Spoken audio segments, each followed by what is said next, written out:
They've also excluded by the The Animaniacs. geographical area is past tense. It doesn't mention anything about it being a country.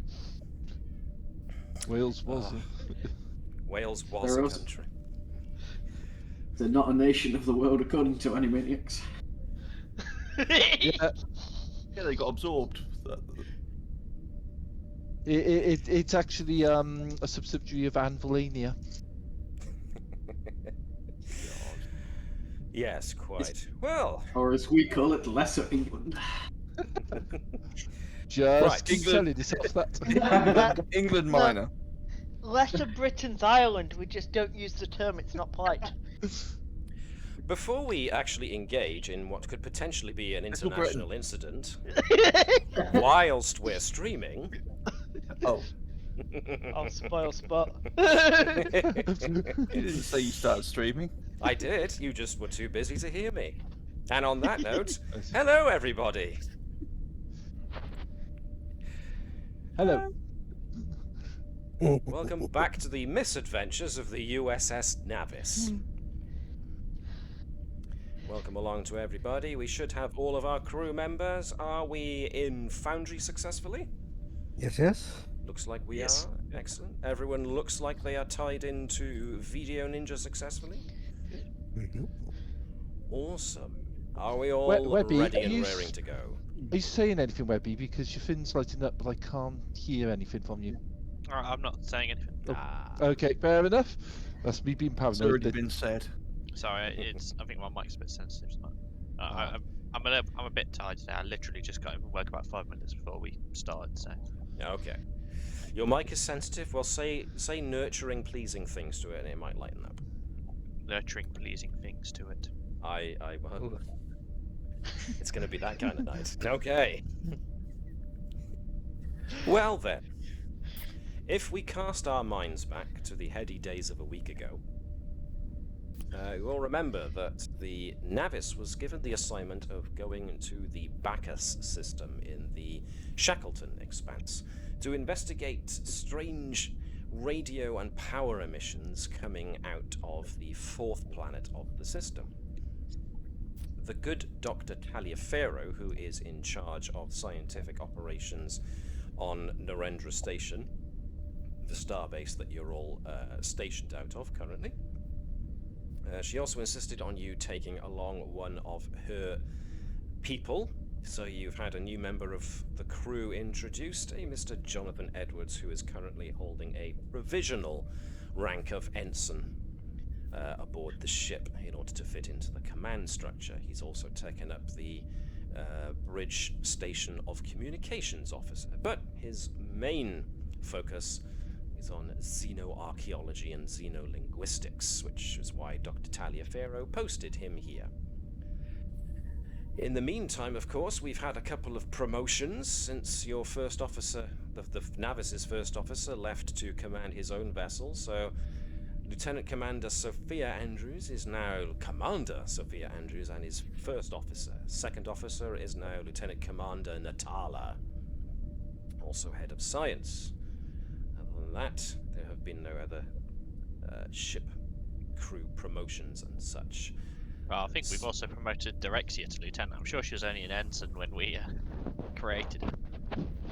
It's possible.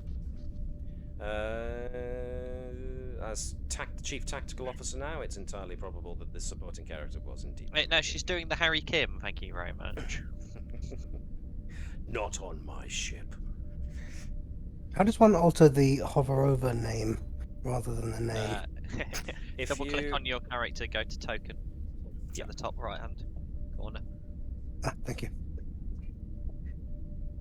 I forget that since you guys are not GMs, you don't have the gear cog icon that I can see to do it more quickly. It's almost like John's following up on the whisper message that I literally just sent him. Hang on, wait, I need to check something.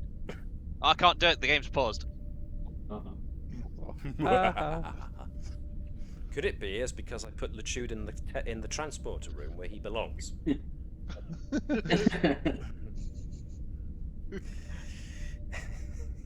So before we begin, is there in fact anything else anybody wants to get cleared up? Any questions anybody wants to ask? Any reminders that anybody wants to get before we carry on?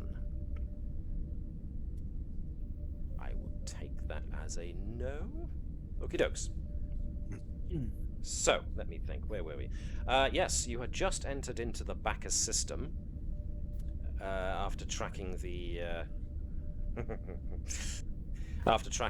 radio signals to the fourth planet of the Bacchus system, and it was then that you lost all power. The ship went dark, and you fought to regain power to the ship as well as control, as certain crew members analysed their tricorders in order to find out that the ship was indeed still in motion and was being brought towards a gravity well, which turned out to be the fourth planet. So you had a jolly good old time trying to fix the various bits of the ship before the ship actually crashed into it.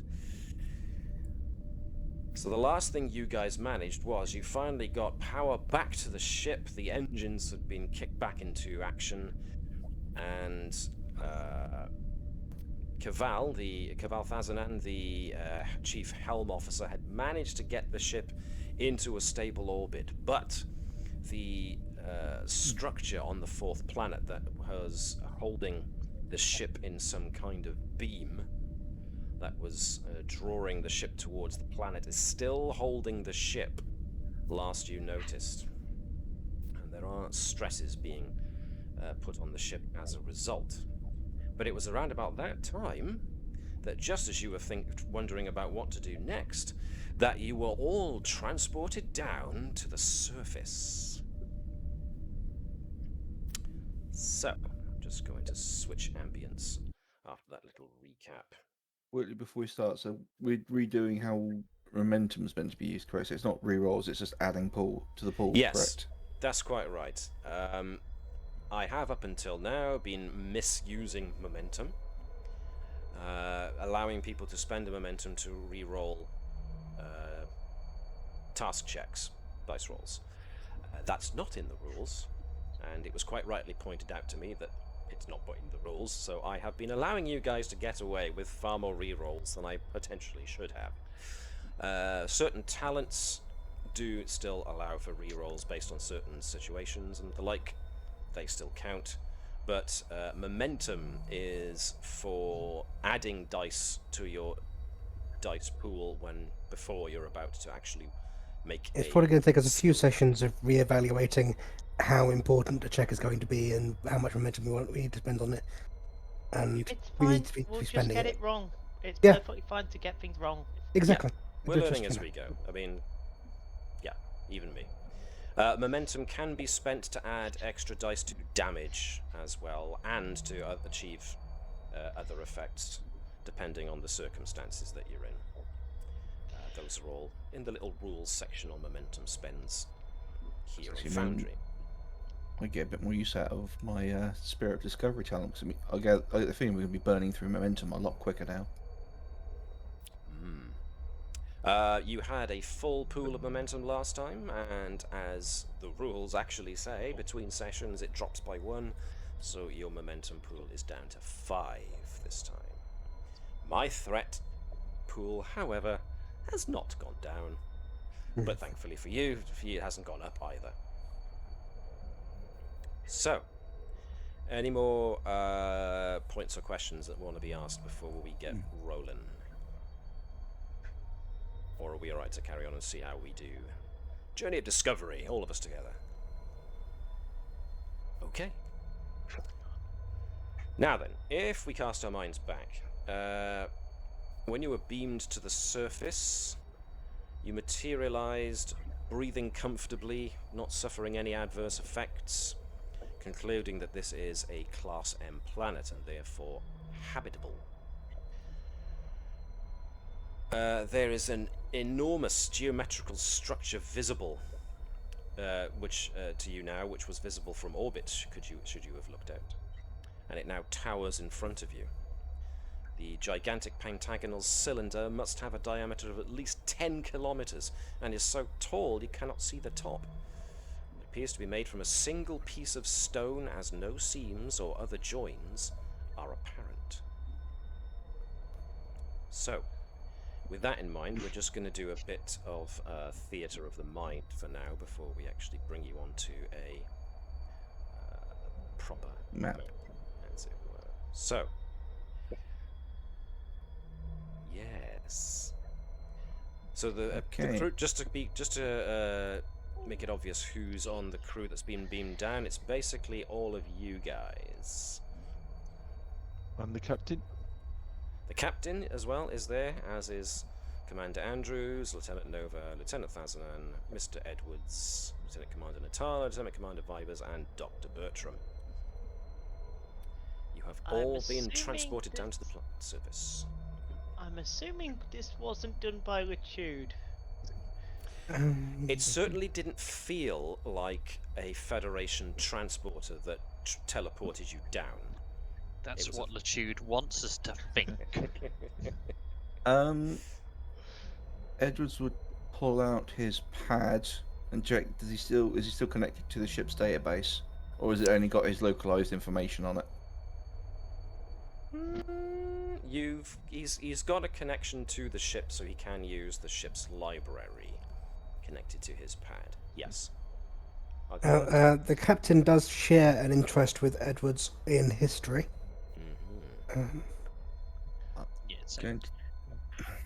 would also be advising that we do limited splitting up as a group. We also try and activate trying to get comms back to the ship to see what the hell's going on. Okay. Matt, yeah. Given that we're sort of like in a thing where we can breathe and act comfortably immediately, Bertram's first instinct is to start scanning the environment for any signs of things like radiation, spores or particles in the air, or anything else that might have a detrimental effect on us after prolonged exposure that might not immediately be apparent. Okay. Edwards would also, as we try to spit out, as a follow-up to the pad thing, start cross-referencing basically what this thing is, basically anything with really type in like dimensions, or at least carving, whatever details you can notice from this point where he's not getting any closer, but he's just trying to cross-reference whatever they have in the database plus his own notes from previous expeditions to see if he can catch anything that sort of like matches up or even vaguely similar from his time on the edge of the Expanse. Okay. Give me... let me think. You're basically pouring through data. Seeing as we were directly beamed from the bridge, do we have any tricorders with us? If you check your inventories on your characters as you have them now, you should have... I see you've confiscated my contraband. That'll be the next thing after this. If I can't get anything, I'll have to scan it. Oh, we've got no prawn. Either way, I think Keval wants to get closer to the monolith. I would like to see what that is all about. I mean, it is a central feature. So does anybody? So I have a tricorder. Does anybody have a weapon? No. No. That is probably of note. I think that's probably deliberate. Would it be? Technically? Yeah, technically I am a weapon. Oh yes. Would it be insight plus science while we're still trying to sort out the role? So Yeah, presumably whoever transported us intended for us not to be armed and recognised various things as weapons. Keval, do you have your blade? Jesus. Ooh, hang on just 1 second before we answer that. My pad explodes. Not necessarily. You turn the button and turn on the radiation. Complications. Right. Yes. Okay.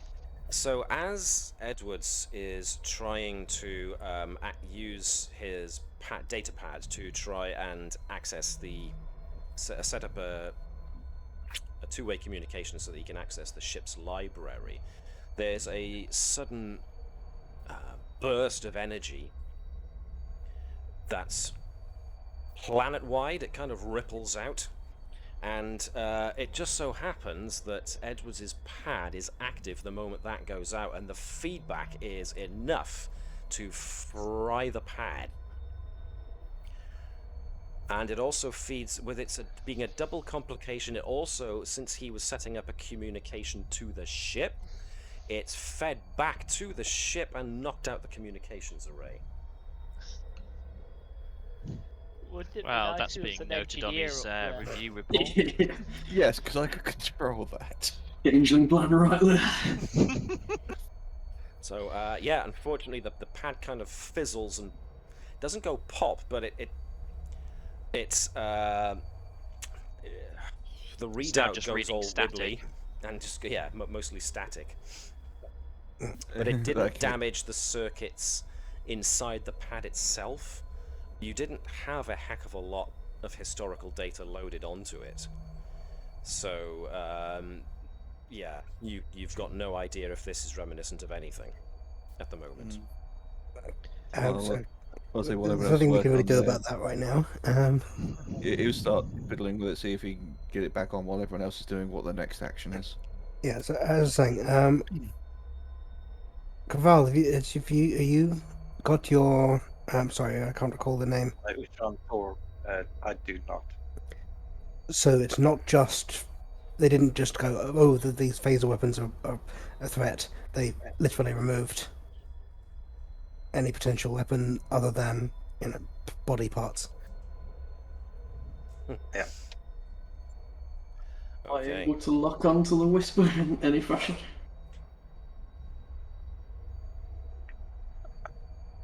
I think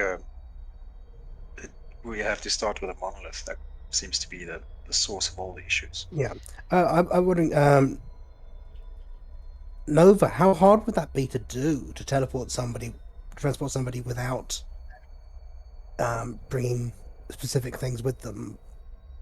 Down to the level of, do they have any bladed objects?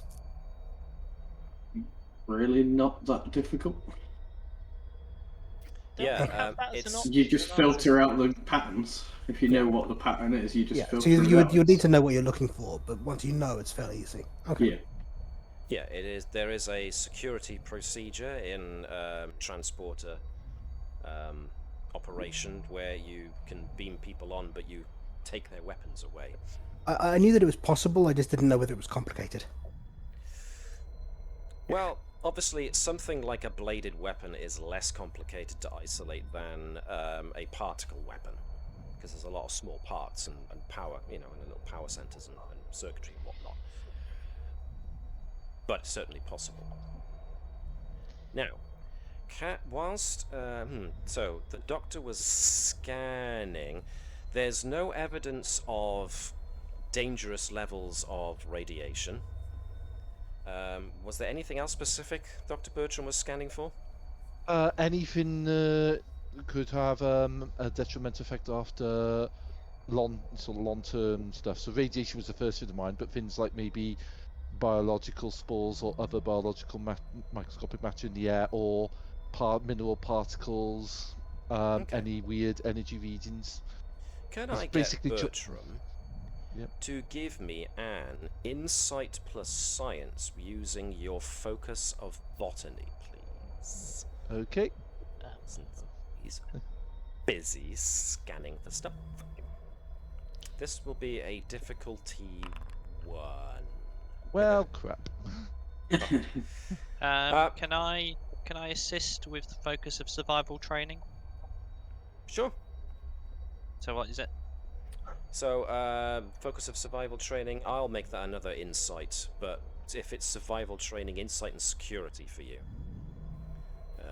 1 dice. But isn't it 2 with the focus? No, focus just no, adds the you focus focus ups range. the possibility of a critical okay, yeah. success. So, Sorry, yeah. So just 1 dice. Okay. Cool. just 1 dice, please. It's going to be a good plan. So- guys. Yeah, this Okay. planet is completely alien to everyone. Yeah, the There was someone planet here a is minute ago. unusual. What Bertram notices is that there's no tall vegetation. It's made, there's plenty of hills and runnels and undulating landscape and all of that, and this mighty monolith, just brandished in front of you, is fairly obviously a constructed edifice. But it doesn't appear to be anything that poses any kind of threat. Yep. Certainly not in the plant life, certainly not in the air. There is enough plant life that it's evident that there's moisture, which suggests a water source somewhere. So were this to be a long-term survival problem, then there are ways, more than likely, of finding ways of surviving here. Has anybody got any opinions on the why of what's going on? Given that, yes, this is okay. So assuming this is a fairly standard in transporter for with security protocols of not bringing weapons, why not bring us to nearby? If they intended to meet us, you'd think they would go more or less straight to them. If they intend to imprison us, we'd expect to be in some kind of cell. We appear to be more or less in the windows. A test, yeah. I agree with Nova, is that it's potentially going to be some sort of test. The fact as well is that the ship was physically forced into close proximity to the planet. Suggests that we've been a trial is going to ensue. All due See respect, whether we are sir, capable of finding out. that is an assumption that this was intended. Wasn't the original readings back from the beam that it was just a powerful scanner that didn't mean to knock us out and do what they were doing. The act of transporting us would have had to have been deliberately in order to alter the patterns. Particularly picking out the security functions. Yes. The fact that also is that not all of our crew has been transported here. Only our senior bridge team and yourself, Mr. Edwards, suggest this is planned. All of us were on the bridge at the time. No, we weren't. Which implies specific choice was made. Fibers wasn't on the bridge. Nor was I. Yep, I was in main engineering and you were in sick bay. Yep. Yeah, indeed. So, which means that they presumably read either the ship manifest or someone senior's mind to know who should bring for their purposes. I felt something at the edge of my senses when I initially landed. I couldn't follow it, but perhaps it has some kind of link. I think Keval starts wandering towards the monolith, taking out his tricorder. I'll join you. Yeah, I do think as a group we need to move as a unit. We have, because of what seems to have happened with the comms, I think we've fried our only potential chances of communicating with the ship, so we are on our own. I realised I didn't click the focus button. That's fine. And yes, people start moving. Ooh, you said that that's quite impressive. Other people might notice after that outburst that Mr. Edwards is scanning the monolith with his tricorder. I assume we got it fixed then. No, that was the pad. Yeah, the tricorder's working fine. This is one piece. This wasn't something that was put together. This was carved from something bigger. Doing a few calculations. Sirs, I do believe this was something the size of a moon originally, and it was carved down to this. Like as if like someone's picked, like literally like a sculptor would pick a slab and just turn into something. They've literally done this, but on the size of that scale. How Small. old do you believe it is?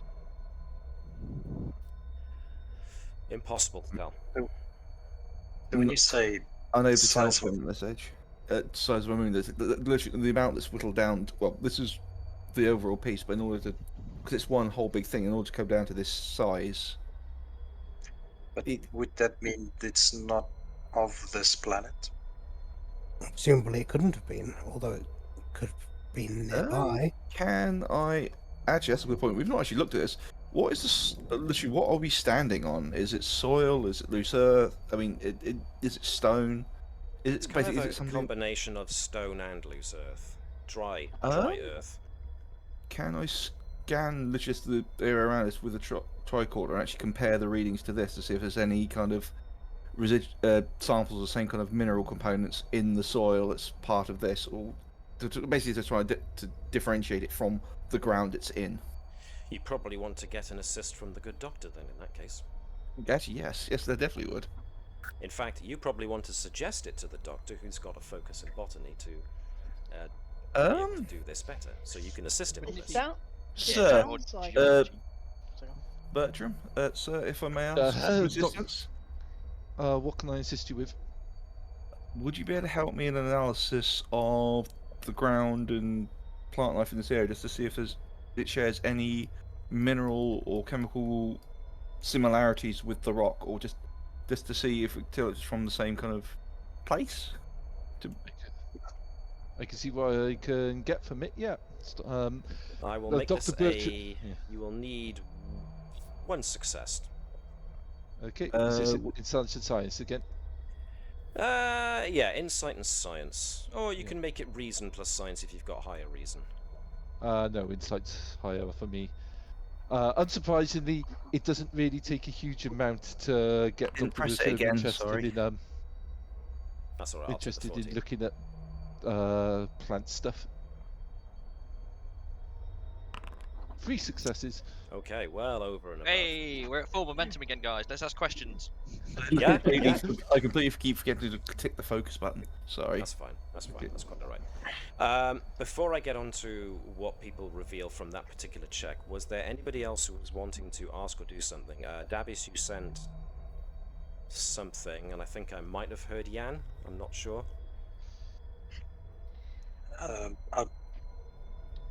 Sorry, go ahead. saying I haven't got anything on that one. I was just wondering whether this is a good opportunity for pulling all our questions together into one long task or helping out, but it's like we've all covered it. Yeah. Yeah. Okay. Yeah. For So- me, sorry. Oh, Yeah, hang you on. first. Sorry. Jan goes first. They'll go into you, Webby. Right.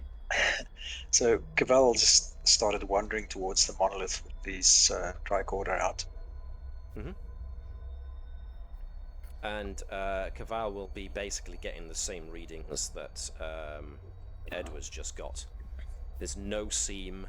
It's a massive structure. All seems to be carved out of the same material. And Webby, you were going to be asking something. I was just going to say, I think once Keval's done some initial scans of his own, I think it'd be worthwhile if Andrew suggests that Keval and her do some scouting in the actual area to see if there is natural resources, so water, along with is there actually any specific pathways that seem to be deliberately heading towards the structure, while the rest of them are kind of doing checks on the local area. Okay, cool. Right. Yeah. Yep. And Natala's very much on the theory crafting side of things at the moment, trying to figure out, okay, so what kind of species would do this? What might their intentions be based on architecture? You know, are there any conclusions that can be drawn from any of the information that we have? Okay, and Shaun? So Nova wants to set her tricorder up to start scanning for any signs of power fluctuations that are unnatural to the background of the world, but also sort of meditate and go into her own mind, try and reach out further with her senses. Okay, cool. It'll be one or the other for the moment, but that'll probably the one or the other will probably be contingent on what you learn from what Bertram and Edwards just did. So let's start with that, since they had so many successes. Analyzing the soil composition and the geology of the what you're standing on with your tricorders, you get no indication that there is that the material that the monolith was made out of is native to this planet. So that's the answer. You've got 3 questions potentially you could ask if you want to obtain more information. Remembering that the Natala's Studious allows us to, when we spend, to add one more. Yep. My first one I'm going to put to the group before doing anything would be, I would tell how far down this thing goes, or is it literally just like sitting at a base foundation level? Because something this big, when you say it sounds a moon, there's a good chance, a good chunk of it is going to be into this planet. At least theoretically. Also, be better to learn if it is hollow, because if it's just a literal stone structure, there's not a lot of point in us going to or trying to find an entrance to it. Like, is it a pyramid or is it a trapezohedron? Yeah. Big words. I love it. So, yeah, is everyone with asking that question? Yep. How deep is your stone? Basically. How deep is your stone? Thank you for not actually trying to sing like the Bee Gees. I couldn't sing like the Bee Gees if I tried. Well, no, neither could I, which is why I was glad you did it, but you attempted to not do it before I did. Not attempted. Right, the check... Are we going with... Go on, yeah, sorry. Sorry, are we going with how deep it is, or if it's solid as a rock? I think the solid question answers more. I thought we already knew that it was a solid object because it was carved down. And... Well, no, didn't it- say We it did was. say Oh, you mean that. is it hollow? You mean? Yeah. Okay. So you're asking if the monolith is hollow? So Or we've there got are three. there are signs of hollow, of sort of like chambers with it, etc. No, it has got basically chambers and things added into it. Hollow is a very specific thing. I think yeah. the how deep or like what shape is it underground or is it just sitting on the earth is also a good question. And then we got a third one to ask. What do you think the third one's going to be? One thing that I was curious about was, given that there's no tall plants here, it's just sort of like I'm assuming we're seeing grass like the short vegetation on the ground. Because grass and most vegetation like that relies on animals. Basically, it's a step on the ecosystem to rely on animals to pass the Like, is something seeds grazing on. here? Well, it's basically more thing of like that can be like the first episode of working out what is the ecosystem. Is it just like a bizarre plant-based one with nothing else, or are there animals here? And if they're animals, are they wild, or is there sign of deliberate herded grazing that might sort of like suggest an actual farming space ecosystem, which would insinuate there might be intelligent life on this planet. Obviously, the question starts with basically the is it consistent with relying on plants that rely on grazing, herds, etc., to pass it around like grass, because that would basically Bertram's way of doing it is step by step, lay a foundation and then build on that for later. I'm picturing that as a pun as well. Step with double PE. That's I wasn't it, thinking step about that. lines, yeah. Yeah. So which question do you want to ask first for your obtain information? I'd imagine the how deep it goes would happen before penetrating through it to see where there are chambers. Of this thinking about how scans work. Everyone else? Hollow is a good question. Do you want the hollow question to be first, or the how deep does it go question to be first? I think if we get the hollow one first, we may not need the how deep if we're going to plan to get inside it. Yeah. Okay. So the answer to that question is it appears to be a solid piece of worked stone. There do not appear to be any chambers or cavities within it. However, there are a lot of tracings and etchings on the outside which suggest circuitry. So it's an enclosed device. Next question. Yeah. The how deep it goes. I think so. Okay. This goes way, way, way, way down, past your tricorder's ability to actively sense, which suggests that this thing penetrates the crust. Ooh. I think you might have found out what's powering it. It's going Next that down. question. I'm willing to. I'm sorry. No, let's keep going. In what kind of shape? Is it more or less a spear into the Earth's crust, or into More the or less. planet's crust? Or? Yeah, I mean, I'm it's- thinking it's tapping into the natural geothermal energies of the planet. That's something that could produce Basically, enough power to do what it there are does. kind of two shapes that I could imagine it doing that in. One of which is more or less a spear, and the other which is more or less tree roots. And if it's more like a spear, then that gives us a different image of what's going on than if it was more like tree roots.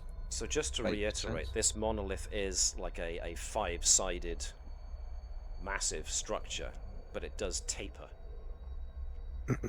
So it does get wider at the base, and it seems to keep getting wider the further down it goes, and then your tricorders can't read any further. So that was, is it hollow? How far does it go? Next question. Oh, so sorry. Just to confirm that as deep as we can reasonably scan with handheld tricorders, it continues to get wider. Yes. Okay. Next question. Is it going to be the grass question? That's okay. No objections? No. The grass question. Okay, interestingly enough, there is no sign of the grass seeds using dispersal as a means of, as in other things dispersing it, grazing. So your expert opinion is that the oh, hello, what's going on?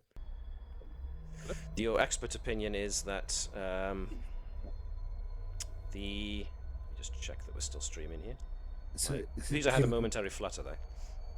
presumably entirely like airborne, rather than. And it's appears the plant life appears to be drawing a good amount of nourishment from the background radiation being put out by whatever is putting out this massive power source. Interesting. Does that remind me of the energy-eating moss, so possibly more a passive version of it?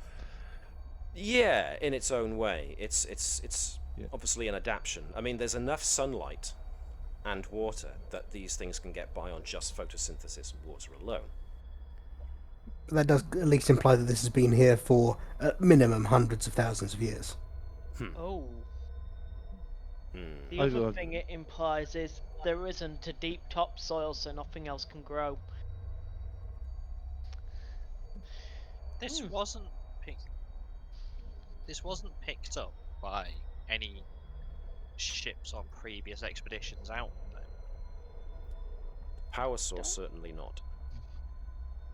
Dr. Bertram, unless anyone objects, and as soon as possible, would like to take some samples of these plants. Yourself out? Shaun, you had something you wanted to do, didn't you? Yep.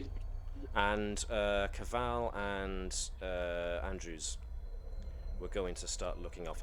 You were going to use tricorder, weren't you, to have a scan around Yeah. for power signatures. So can I get you to give me a control plus science check with no focuses, but you're obviously looking for not of this world power emanations, I believe you were looking for.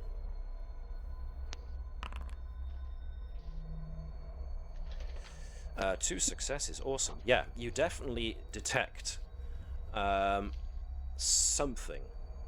There's a large power emanation coming from a good couple of 100 meters further on, and you can pretty much focus the direction. There is a definite large power source emanating from just over the rise, a couple of 100 meters away from your current position. And with two successes, you also get the faint power emission of something with a small power core, maybe some kind of handheld device in that general direction as well. Okay, I'll probably pass that on to the Andrews and Keval scouting team. So, as Andrews and Keval start scouting, can I get one of you to nominate who's the primary and one of you to nominate who's assisting? This is gonna be, let me think.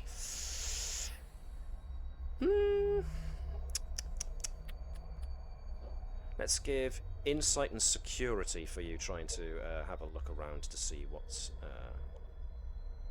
might be about. What? Keval's insight? Not great. Is it higher or lower than an 8? It's the same. It's the same. Yeah. Okay. So mine's 8-4 with insight security. 8-3. So it looks like I'm the So- lead then. Does survival training kick in for this then? No, not in this instance, and I'll tell you. Starfleet protocols then?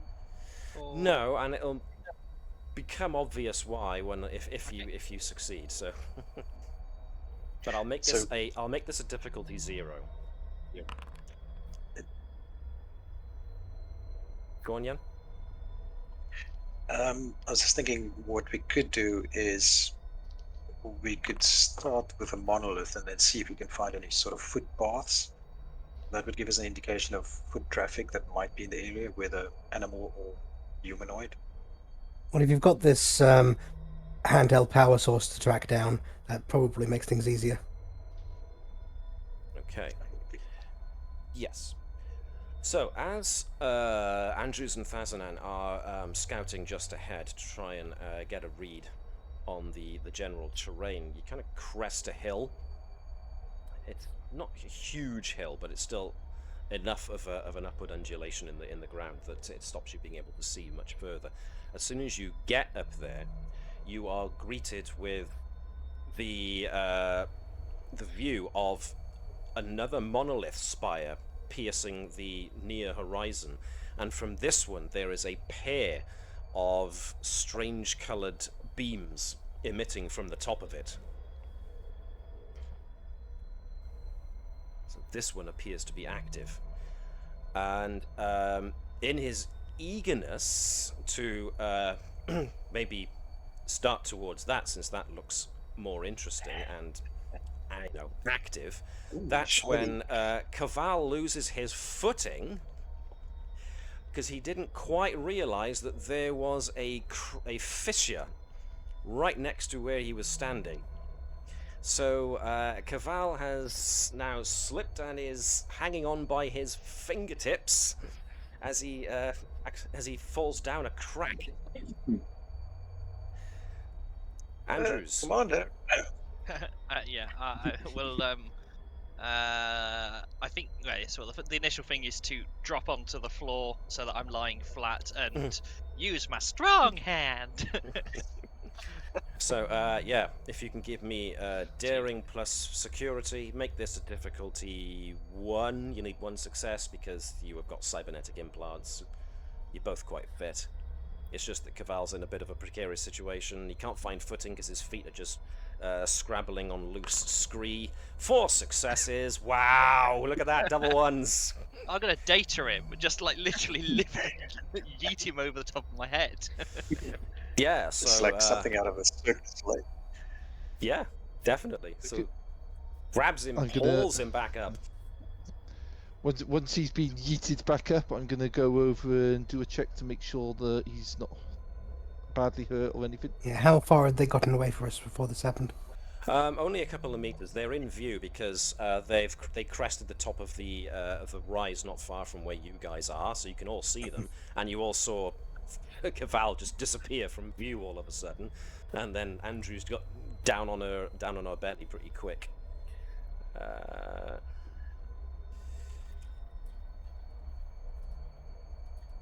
thank you, Commander. That was most most unprofessional of me. Yes, let me give you a once-over just in case. Yeah, I'm fine, Doctor. Fine. Yeah. I'm sure the new monolith. There's another monolith, and it's got 2 beams. I really think we need to see that one. Does it look like... Think of the long term, please. Let me do my job. What does it look like the tracing of potential sort of circuitry? Are we close enough to the second monolith to see whether that is active and interacting with like how these beams are shining from it? Reword that, please. little bit more clear, just for my benefit. On the first monolith, we had seen, at least on the tricorder scans, that that there was some form of circuitry close enough to the surface to be visible, Mm-hmm. and identifiable as circuitry of some kind. Mm-hmm. On the active monolith, is it possible for us to get scans at this distance that show what parts of the circuitry are active, that more active than they were on the first monolith? Not from this distance, no, you'd have to get closer. I'd say before we go, would it be possible to basically record the energy readings coming off this one? Because we could use it to potentially find, well, the source of the power. I mean, it's more just filing it away for later. Okay. Rather than anything active. Well, do we have any kind of point of triangulation for where we are relative to the ship? If we could try and restore Because, communications, we might be able to use sorry, scanners. Ships at the end of those beams. Well, that's what I'm saying is, okay, now that we've seen that there are at least 2 pylons, do we know that the ship with the active beams is the pylon that hit the ship? Or are there potentially more pylons and there might be more active pylons? Keval, when you were at the helm, how far from us hitting the ground and total doom were we? You, as far as Keval's concerned, you guys hadn't quite hit the atmosphere yet, but you were close to. I'm pretty sure that the monolith that's shining the lights is the one that's responsible for the ship situation. Okay. What do you want to do? Keval starts jogging towards the shiny monolith. Oh, watch for more Have I fishes. actually found any issues with Keval? Because I was scanning him previously. Yep, he's in fine health. I mean, obviously he's a bit scraped, but you know, the worst that was done to him was the scuffing of his shoes, really. Yeah. He seems a bit embarrassed by it. It's amazing how tough those uniform trousers are. Unless your name is Kirk. I'm gonna join Keval, but also try and focus my mind towards where the handheld sensor thing was. Okay. Or handheld parcels. Can I get Nova to give me an insight plus command check difficulty? 1. Yeah, 1, please. Need 1 success for this. But I am going to spend a threat to up the complication number. Okay.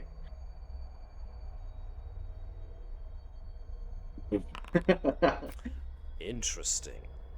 Alright. Okay. Well, we had an empath. Shaun, could you join me? Could Shaun join me in the ready room, please? Yay! Excuse us for Getting just a ready minute. for pain.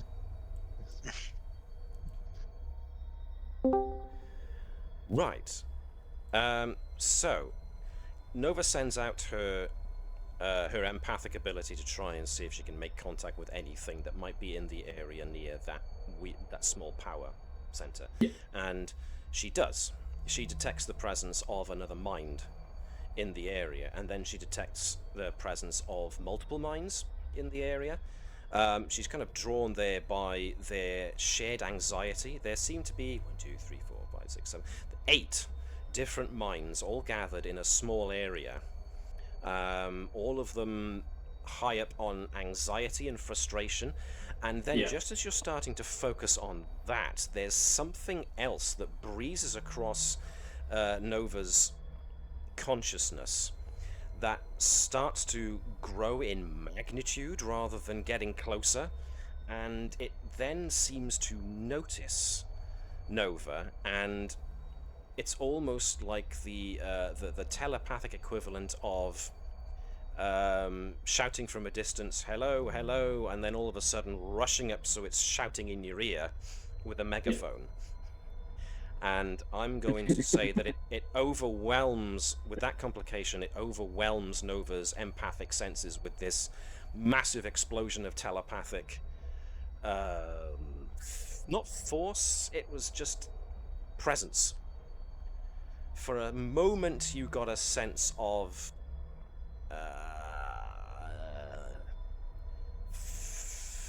not fear, and not exactly anxiety, but a large enough Apprehension, maybe? telepathic presence that was not happy. Not happy with me, or not happy No, with just it? not happy in general. Yeah. It seems like it was reaching out for almost for succor, but it kind of overestimated how much of a "Hello, who are you?" kind of telepathic yell, and didn't quite know how to temper it, and it knocks Nova for 6. Okie doke. Yep. Alright, so make of that what we will, but I'm going to go into it by describing what happens to Nova, and Nova will then fall over. Okay? Sounds good. Yeah. Alright, off we go. Back to the bridge. Ta-da! Fix it. That's the thing. We can't try and fix it. It needs to be Bravo that fixes it. We can't fix it from this end. It's the ship, and we're not in touch with it because the communications are down. Wow, No, I seem to we're have not come back making at a just the wrong platform moment. call. Right, everybody ready? Yep. As long as Bertram isn't making a Moss core as the new ship's propulsion, we're fine. Well, if I just get a few more plants to eat energy. What Keep him happens? out of my antimatter reactor, you You guys are basically meandering, mostly after Thazanan, because he's walking off towards the, as he said, the shiny bright monolith. Jogging. And yeah, jogging, trying to get there as quick as poss. And of course, Nova, she does that thing where she that some telepaths and empaths do, where they put their hand to their head in order to try and focus. And you see her kind of jolt a bit, squint a bit, then all of a sudden stop in her tracks and just stand there shuddering for a moment before her eyes roll into the back of her head and she falls over. Running over and Unconscious. medically examining her. Yeah, medical examination. So I'm not going to ask for a check for this because it's pretty obvious. Neural shock. Okie dokie. Is she sort of like just in shock and unconscious, or is she degraded? She's just shock and unconscious. If you Okie dokie. give me a insight plus science with biology, xenobiology more appropriately, check. This will be Xenobiology. difficult. This will be a 2 successes. You'll need for Okay. this. I could possibly help with this. Not an expert, but can... Yep, definitely accept all help. Does the commander want to offer any help as well? Nope. Okay. Okay. So yeah, one being the principal, one being the aide. Yeah. I'm assuming I'm the principal, unless I'm being told otherwise. Yes. Insight and insight and so- medicine. Pardon me. Insight and medicine. Okay. That makes more sense. Science. And then with xenobiology focus. 2 successes. Wow, wicked. No, nothing. So Natala's there going, you should do that. No, you should do that. You know what? And as Bertram just glares up at her, she just goes, you know what? Never mind. I'm You got just this? handing the stimulators. No, not that one. Are you Helping! trying to kill her? I thought that was a standard cortical stimulator. That's my engineering kit. Pat it back. I'm just sending Gareth a message. A moment. Needs Someone's more just taking the moss. lead. I can't do that, Matt. Who'd clear up the mess? I'd never make a mess out of moss. We both know that. Would you feed a moss some mess? Mr. Flibble. Okie dokie. Right. first things first, doing sort of trying to actually make sure, I want to make sure that she's not sort of like degrading if she's just unconscious. Mm-hmm. I want to actually see if I can sorry.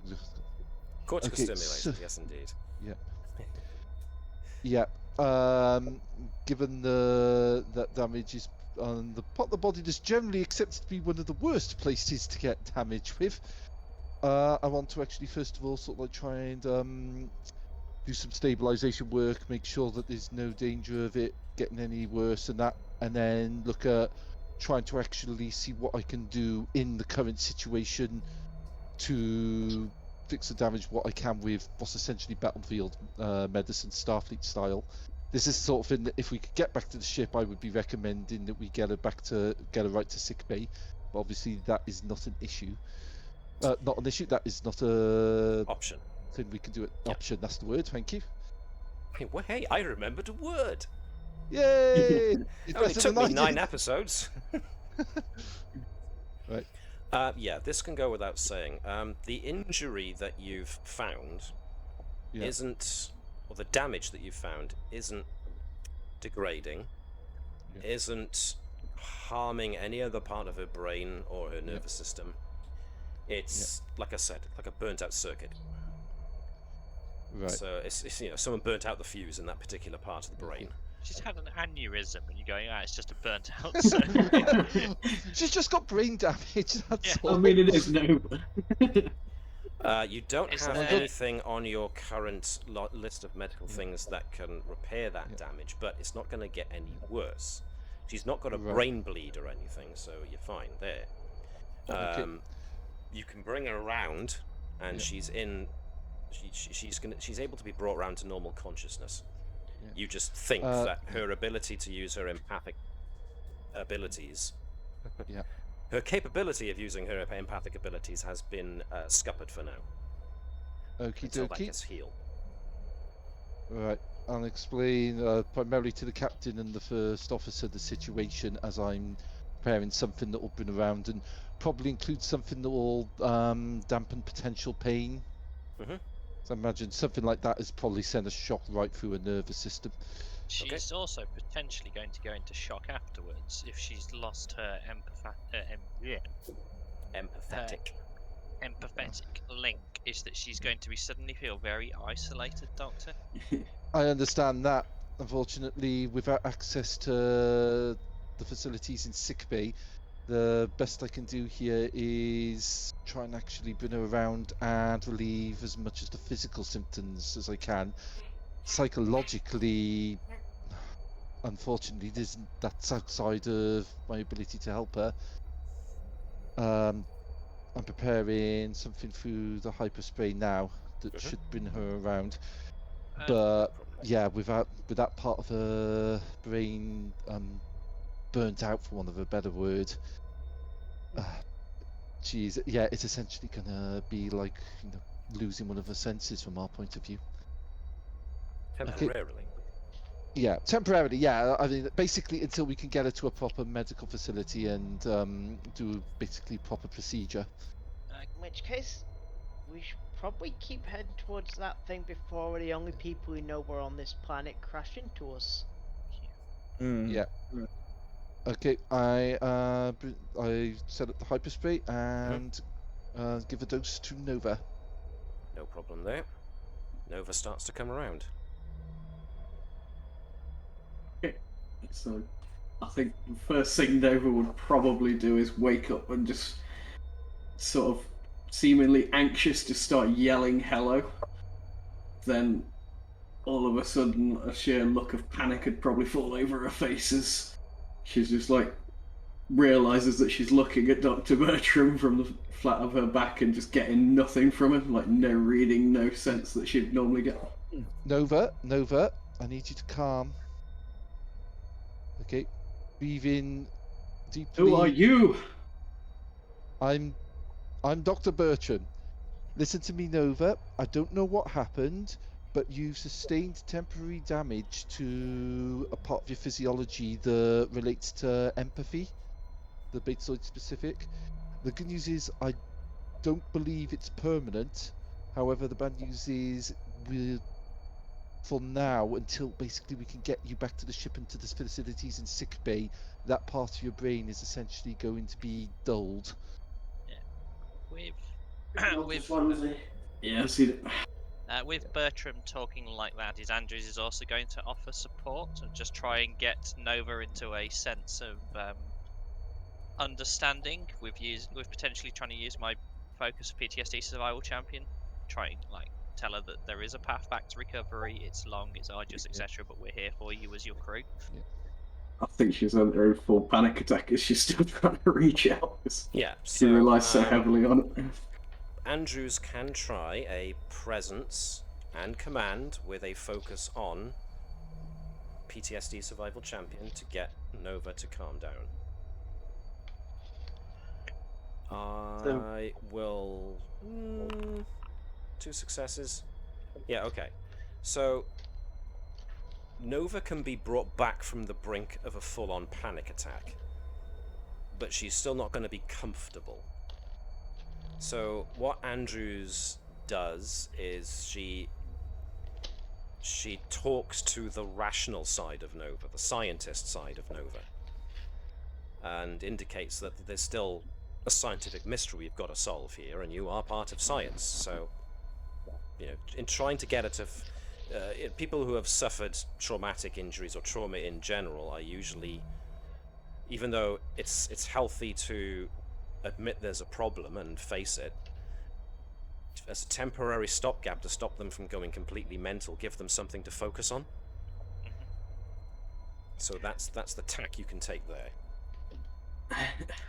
So Keval is about 3 meters in, says, Commander, I think we've wasted enough time. It's time we get to the monolith. Yes, I agree. We have wasted far too much time in the very short period of time that we've been here. So, as Nova's, as Andrew's talking to her, would start babbling about 8, like repeating 8 and voices and anxiety, and then powerful, powerful, powerful, and then hello again. Okay. She's the rational side of her focuses on what she heard and what they're looking for, but it's sort of babbled in the panic and mental state that Nova's in.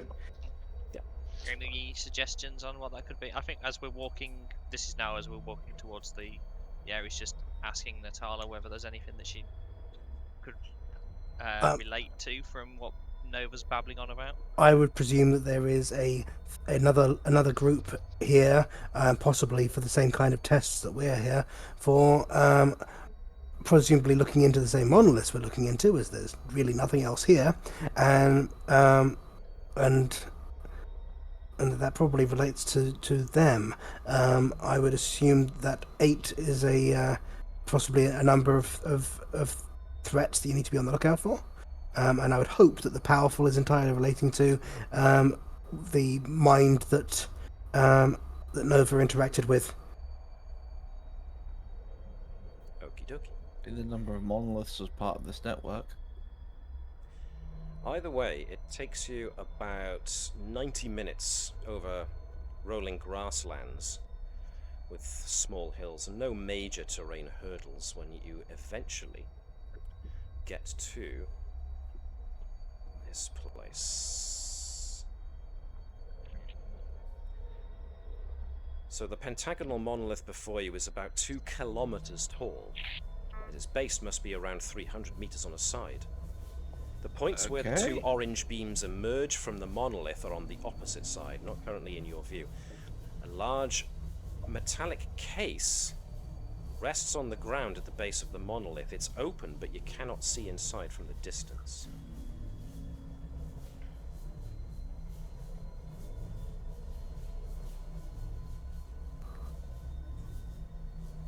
Okay, sir, apparently your guess seems to be right. Well, we didn't have that many other options. Somebody beat us here. hopefully we can get them to turn it off. So, 8 creatures stand at the base of the monolith, looking up at the orange beams exiting the structure about 50 meters up. From this distance, you can see that all the creatures are humanoid. 2 appear to be human, 2 are Klingon, 1 is Vulcan, another is Romulan, and the final pair seem to be Trill. The Romulan looks at your group and points, causing the rest of the strange menagerie to look in your direction. Then they all go back to looking at the monolith without a second glance in your presence. That's an odd group of companions. It's obviously a previous Narendra-free Federation expedition. Well, are they wearing Romulan. Federation? Romulan? Yeah, are they Must be wearing? Vulcan. Yeah, are they wearing uniforms that suggest they are Federation for the 2 Trill are. and the? The 2 humans about- are. It's Nova's just going to Multiple survivors from multiple ships, presumably. Yeah, what's the uniform of the Federation ones? Is it recent? Let me see. Yes, they are the equivalent of. Are they in uniforms. varying levels of disrepair? Are the Klingons, for example, look like they've been here for 6 months longer than the Vulcans? It's difficult to tell, but no, they don't all appear to have been here for an extremely long period of time. But nonetheless, some of them do have more dust markings than others, but that could simply be because they've been walking a lot before they eventually stopped. My tricals as we approach, so I can get scans as we approach them. Mm-hmm. Do they seem fixated on the beam? They seem fixated on the monolith, certainly. They just their eyes seem to be going between the beam and the face of the monolith that you're currently seeing yourself.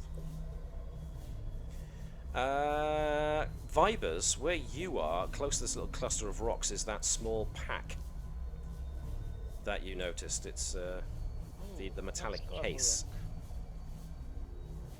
Inside the case, you can see water, rations, thermal blankets, an emergency surgical kit, and a Klingon disruptor pistol.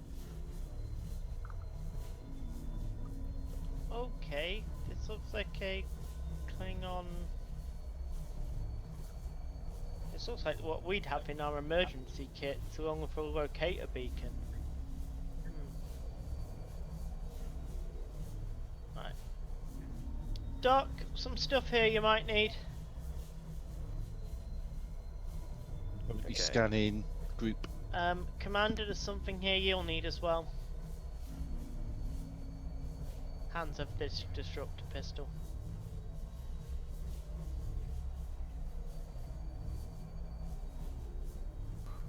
Okay, so Yeah, I'll take the disruptor pistol.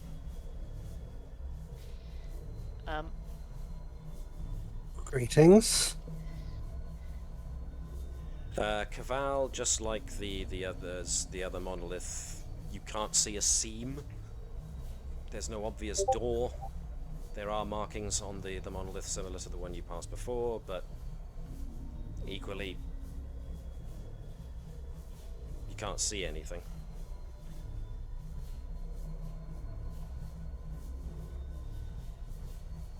Is anybody touching the monolith?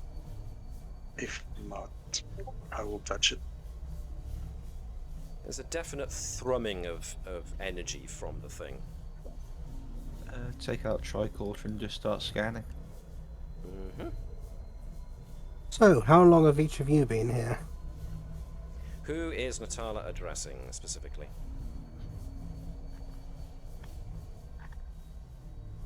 Anyone at all? You're just opening to see who replies. We're kind of trying to see if anyone responds with leadership, if anyone is taking responsibility for the group.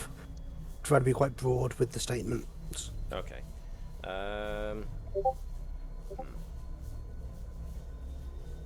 Not them, anxiety, not the hello. Okay, so Nova's still babbling. Yep. Let's see. The Romulan looks like he's wearing pretty officious-looking garb. The two humans are wearing Starfleet uniforms. One of them has an insignia that suggests he's a lieutenant.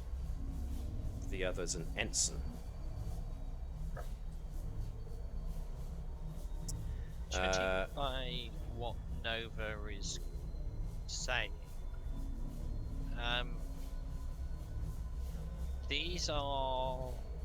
they're seeking something here, but they're not they're definitely not what's causing us to be here, are they? I don't know whether they will actually be able to provide us with any information. They may have... Might be able to rule some things out. Doctor, with your scans on them, is there any signs of brainwave activity or interference on the... it's not trollic waves. Yeah, just trollic waves, isn't it? That depends on if the DM gives me a call on the scans I've been doing. Well, if you recall, the first couple of scans you tried came back with no successes. So you can either try and make new scans now that you've got new subjects to examine. Yeah, I was scanning specifically the subjects with their bodies and their sort of brains, what I can get. Alright, so that'll be control plus medicine to use the tricorder, just to use it to specifically scan brainwave patterns. You have to walk up to each of them and use the little medical tricorder wand, essentially, to do that. The Klingons, of course, get very aggressive. They what are you doing? I mentioned if you started with the two Starfleet ones, they'd probably respond better to a Starfleet Doctor.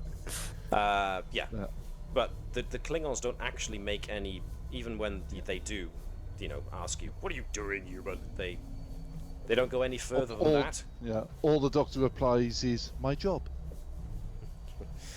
The Starfleet guys, of course, are just, they recognize your rank and just stand to attention, but their focus keeps wandering back to the monolith. They seem to have been similarly disarmed. I know we found the disruptor pistol in that bag, but do the Klingons have any Tatang or anything like that on them? The Klingons do have their daggers on them, their Tatars, but that's it. Any focuses I can use on this roll? Biology will do fine. Okay. So we haven't seen any opening.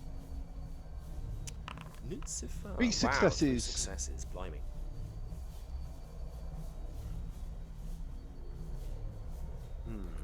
So why would we have been perceived as enough of a threat that Keval was disarmed, but the Klingons weren't perceived as enough of a threat for them to be disarmed?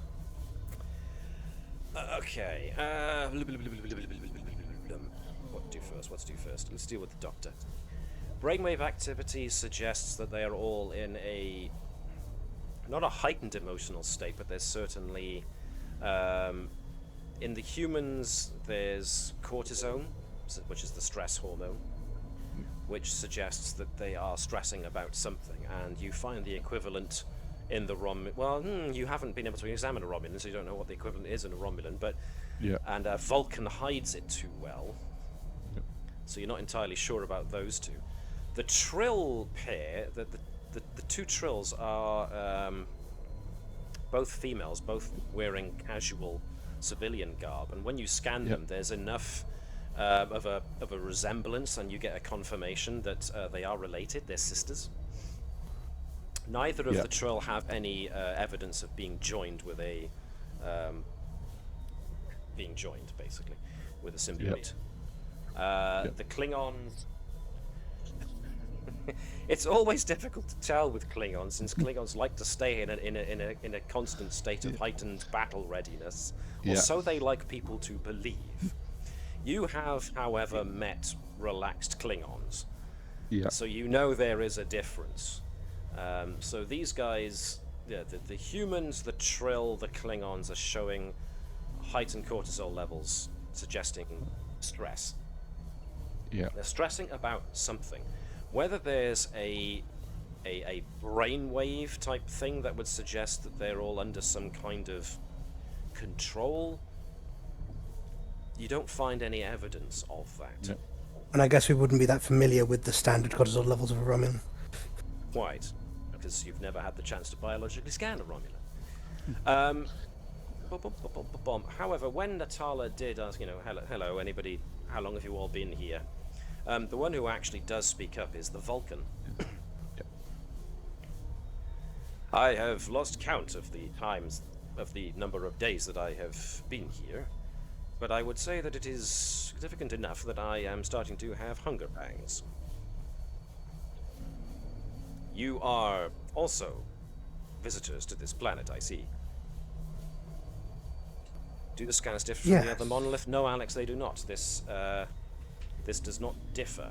However, whilst I'm talking to John, you can go ahead and give me another Insight plus Science with a needing 2 successes. And if maybe somebody else wants to aid, maybe, I don't know, Vibers or the Commander? Yep. Will it be focus on geology or xenoarchaeology?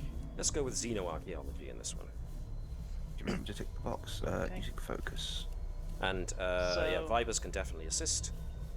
Do you think we'd need any momentum, or are we saving that in particular? I'm going to say this is going to be needing 2 successes, so it's up to you to judge.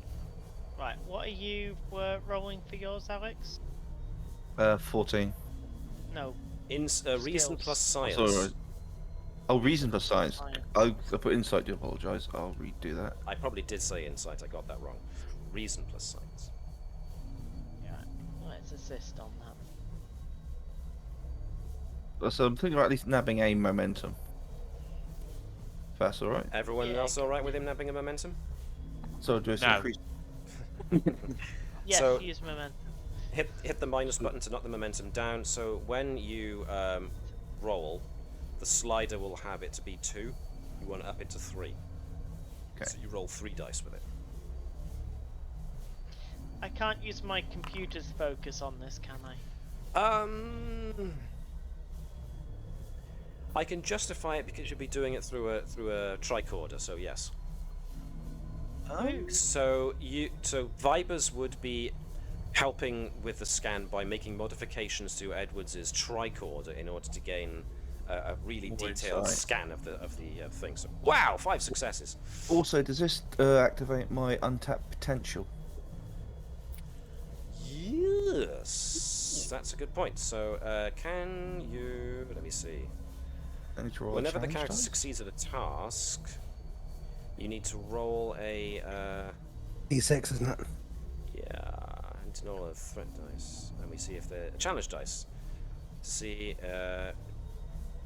and it adds 1 point to threat if an effect is rolled. Keval runs his hands over the surface. Yep. So I will roll How do I roll a 1d6. challenge dice? 6. All right. An effect is rolled. So I get a threat. Cool. Right. So a number of things are happening all at once here. You've Runs not actually hands told me over what the surface. challenge dice technically are. Challenge dice are basically d6, and you roll them for things like damage when you manage to hit somebody. But certain other checks, tasks, will sometimes ask for you to roll 1 or more challenge dice in order to see if what's called an effect. Now, challenge dice is a normal d6. But the 3 and the 4 is blanked out, and the 5 and the 6 are specials. They have a 5 still counts as 1 success, a 6 counts as 2. I say success points, whatever. But they also count as generating effects to whatever that pertains to. So theoretically, if I'd burnt off more, they said I receive bonus momentum equal to the roll of the challenge dice. But you're already So at is that- maximum momentum So anyway. yeah, so that would have been okay. It's just for future reference. Yeah. So you would have generated does- extra momentum from that. So for rolling that, he rolled a 1 so that would be you gain 1 momentum for rolling a 5 rather than a 6. Is that right? So if I can just go to. I Andrew's believe the just- 5 is a 1. There's a lot of stuff going on here, so let's Yeah, No, that's so- actually that's sensible. That is actually a good thing to do. Okay, so whenever a character succeeds at a task for which they bought one or more additional dice with momentum or threat, they roll a challenge dice. The character receives bonus momentum equal to the roll of the challenge dice. So in that case, it would have been a 1. Yeah. An extra 1 on top of whatever you generated.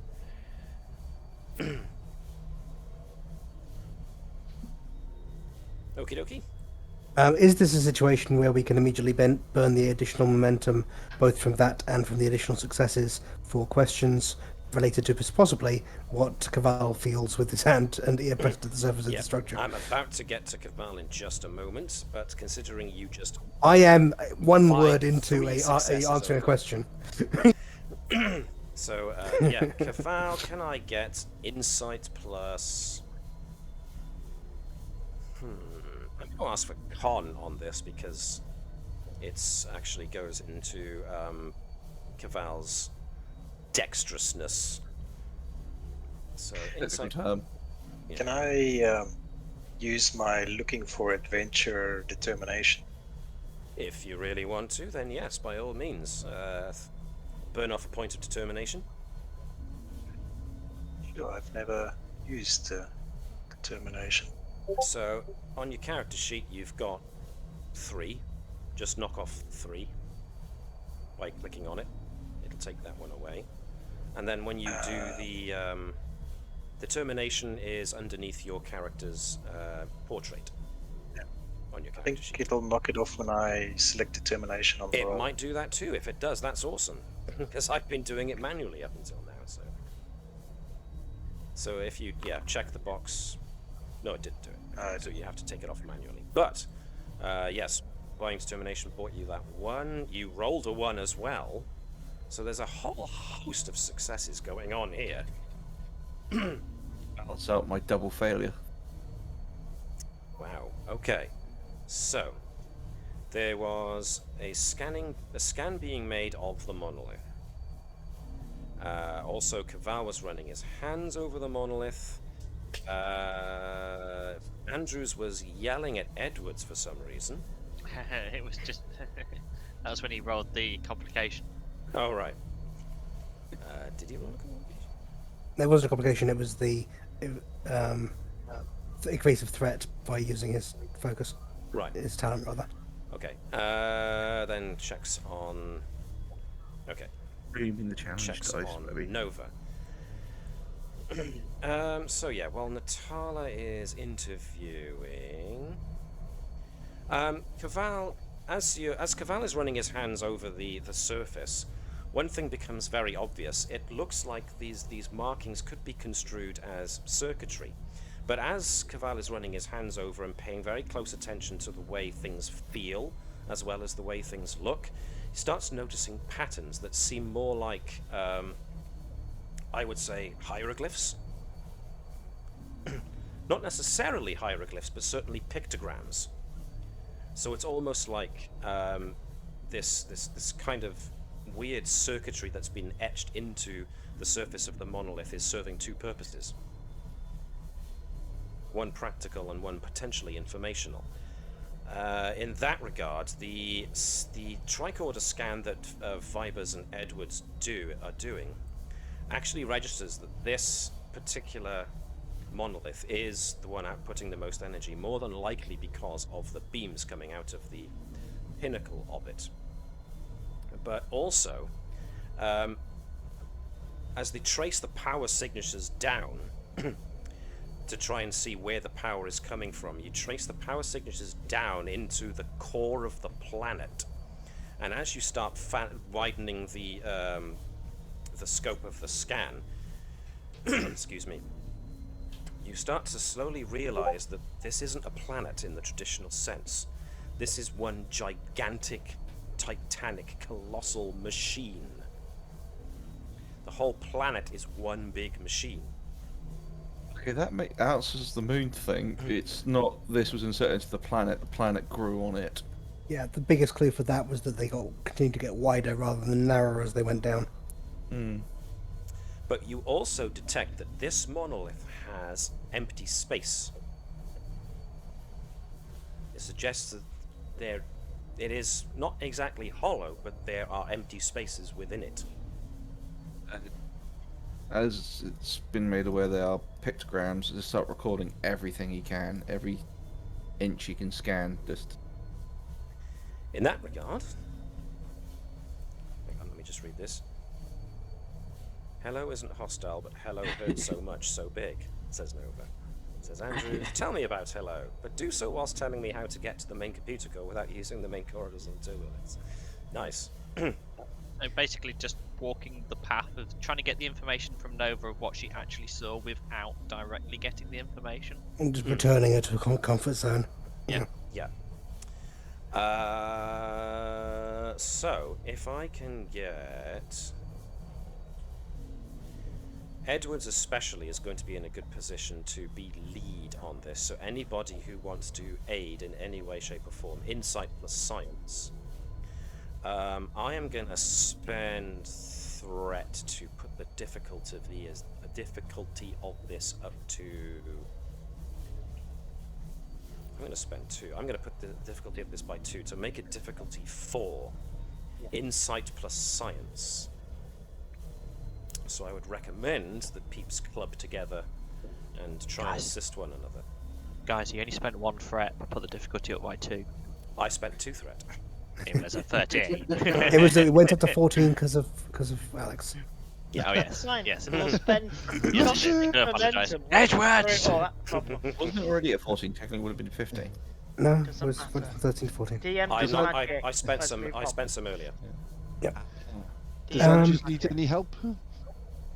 Okay, please. I'm a bit overwhelmed right now. What's going on with this particular check?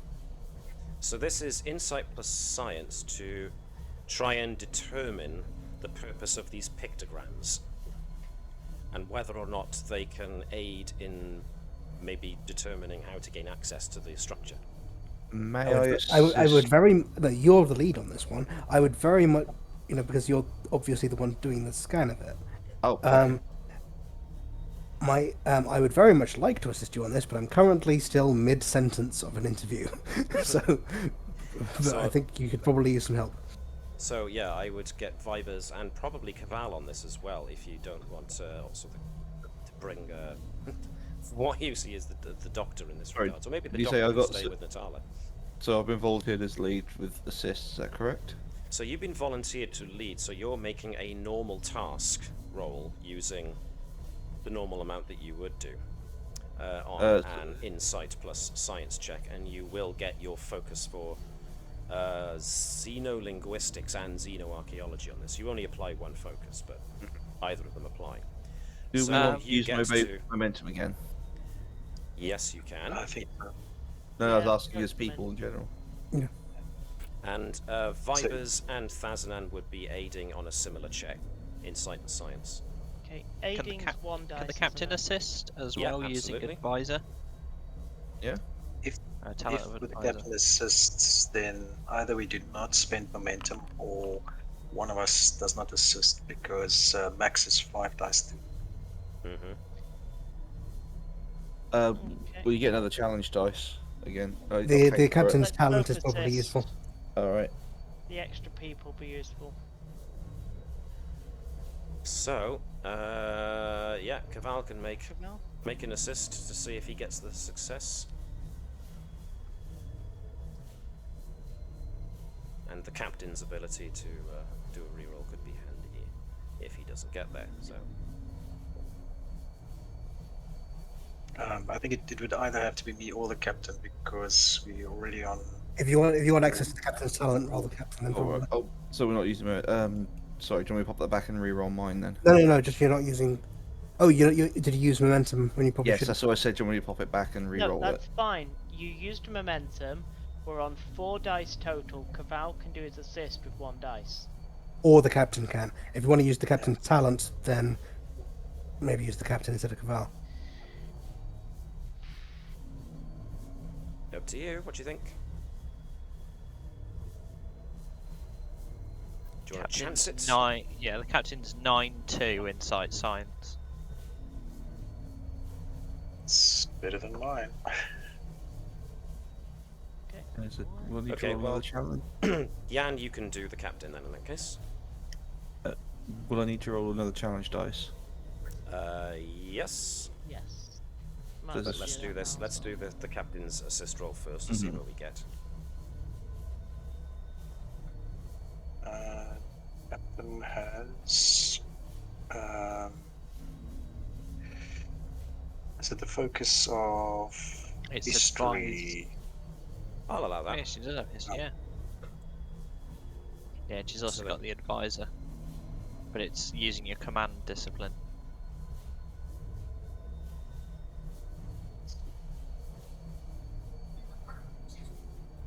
Oh, okay.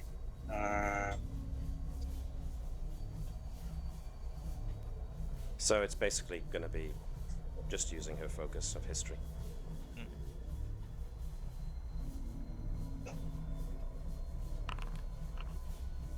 Okay. Do you want to succeed at cost?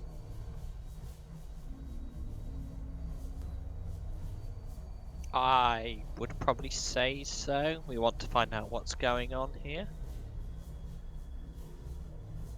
You can read. Seems reasonable. Yeah, go for it. Okay, so you add 1 threat to my pool, and we assume that the captain's roll was a success, which earns you the 4 successes you need. Do I just do blank d6 for the challenge, or is there a specific button to press the challenge? Just type, /r space 1d6. It should apply the correct.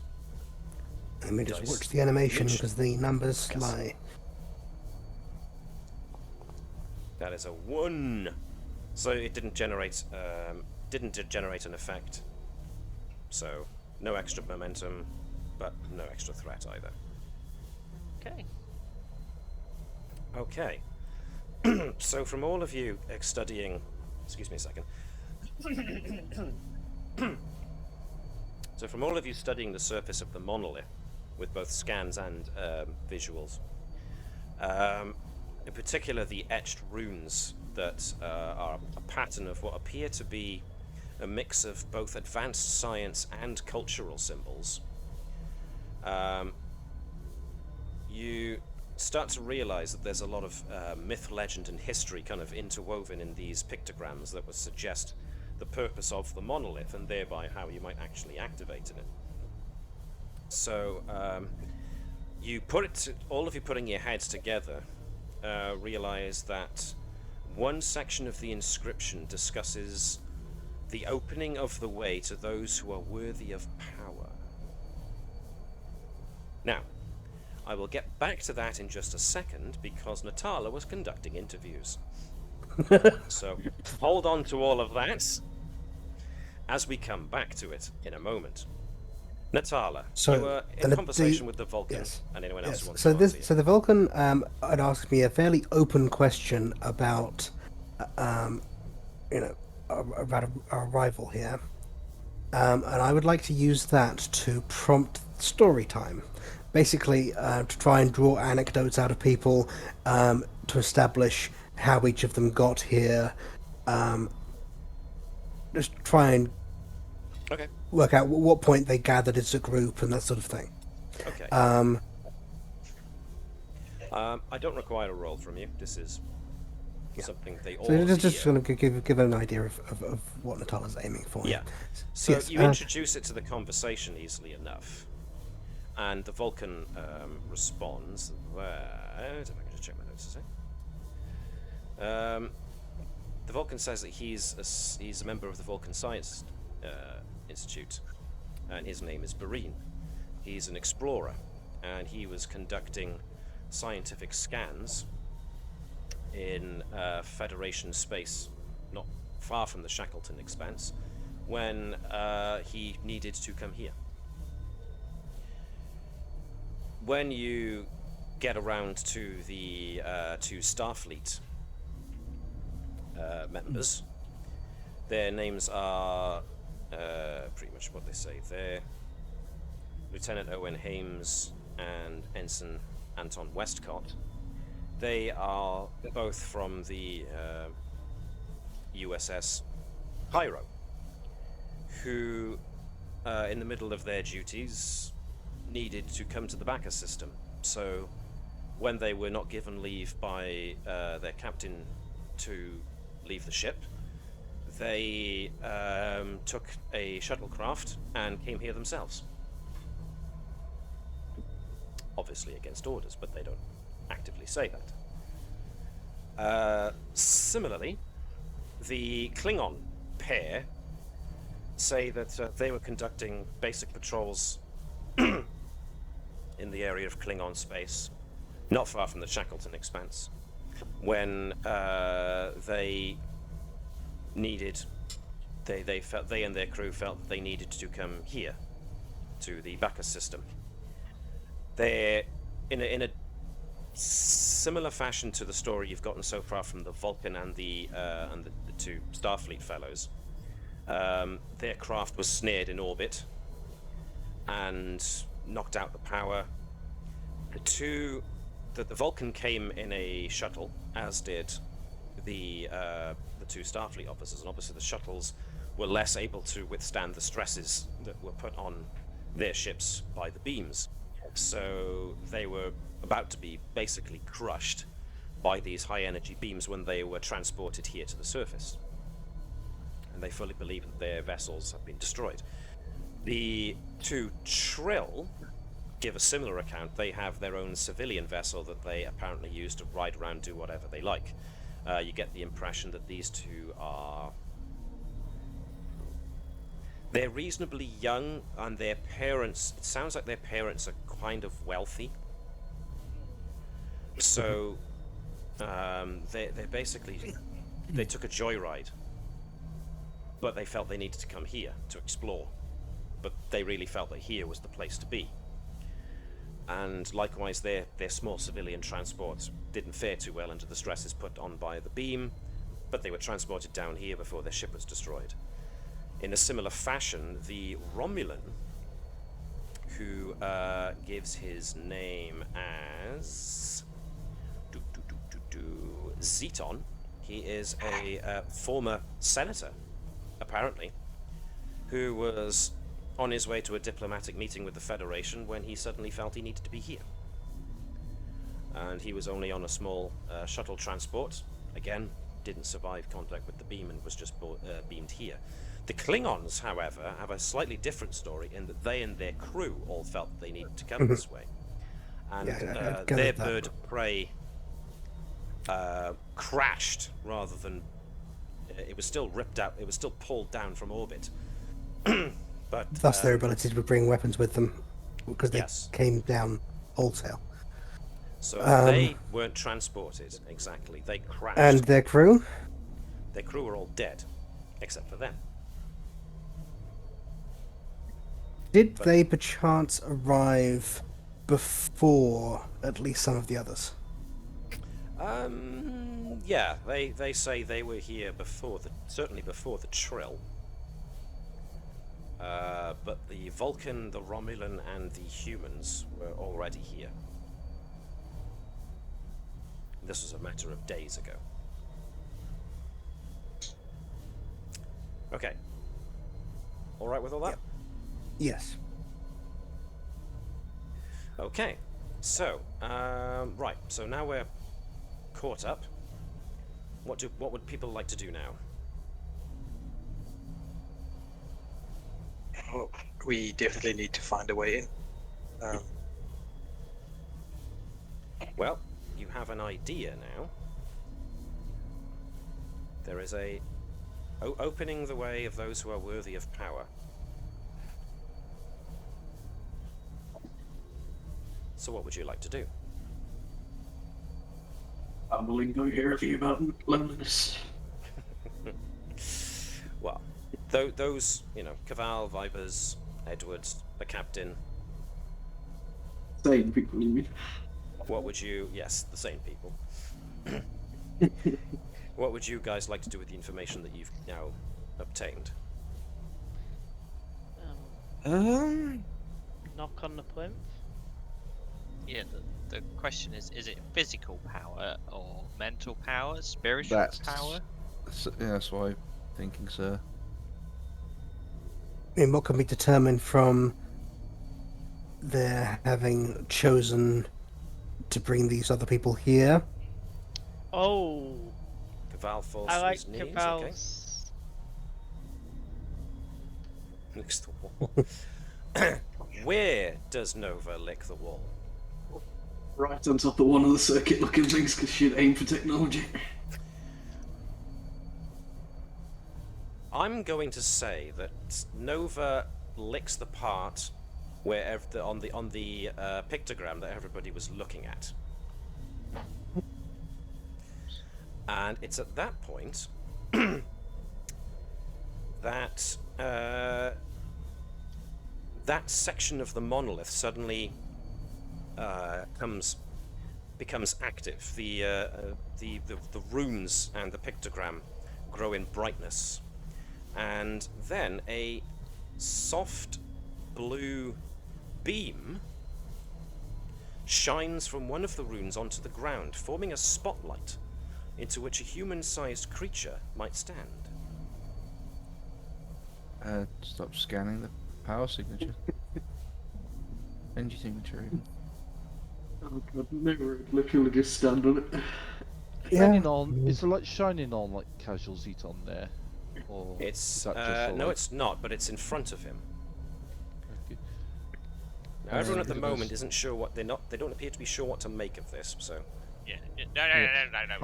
I was going to say I'm going to start scanning the light, especially if someone goes into it to try Yeah. and Well, see if what I effect it was, might have on yeah, someone. I was going to say, if Nova starts walking towards it, is Andrews is going to attempt to grab hold of her to stop her walking into the middle of it?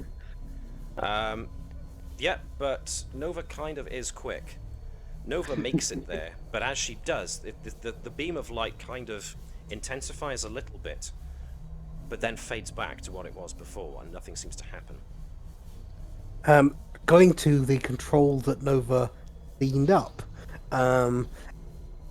does there seem to be any interaction with, like, does the point that Nova licked stay illuminated until the beam stops, or? Well, the beam hasn't stopped yet, and that part is still active. Okay. Natala, try pressing it harder than a lick. Yeah, that's basically where I was going with it. Not looking. Placing your hand up against that ideogram, it remains active. Ideogram, pictogram, different thing, man. Putting your hand up against the pictogram stays illuminated. The beam doesn't shut off. It still projects itself there, pretty much where Nova's standing right now.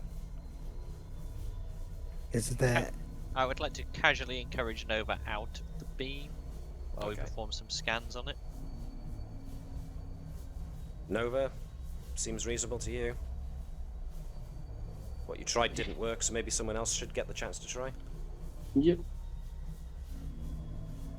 Sit on this rock. What are we looking for here?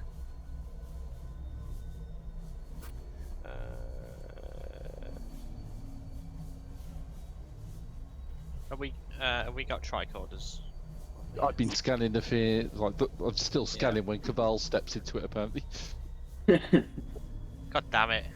Andrew's is Keval watching steps Nova into walk it. off. Keval's like, ah! So, yeah. We're in the data gathering portion of this, so. Yep. Keval steps into it, and just before he falls to his knees, even though he still does, as he puts himself in the beam shines increases in intensity, and stays intense, and then an outline of a doorway appears in the side of the monolith, and just kind of the wall kind of melts away to reveal a passageway beyond. Sir, I do believe they reacted more to you rather than you falling on your knees.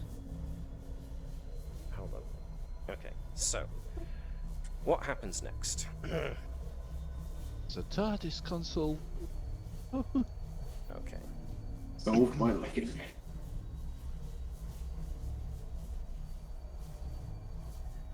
I'm just gonna send.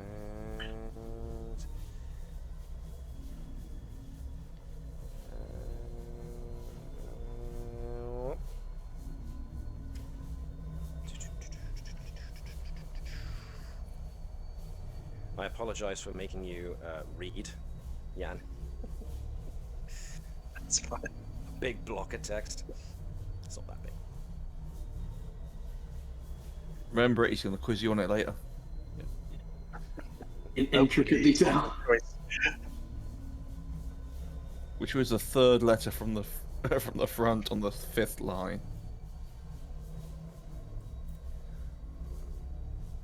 So, got all that, Jan?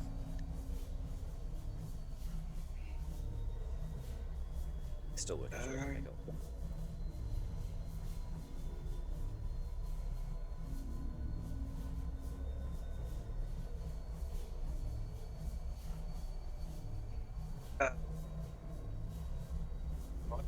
Do you need to have a word in private in the ready room? Yeah, maybe. Maybe? Yep, do you want to have Yeah. a quick aside in the ready room? Okay, excuse us guys for just a sec.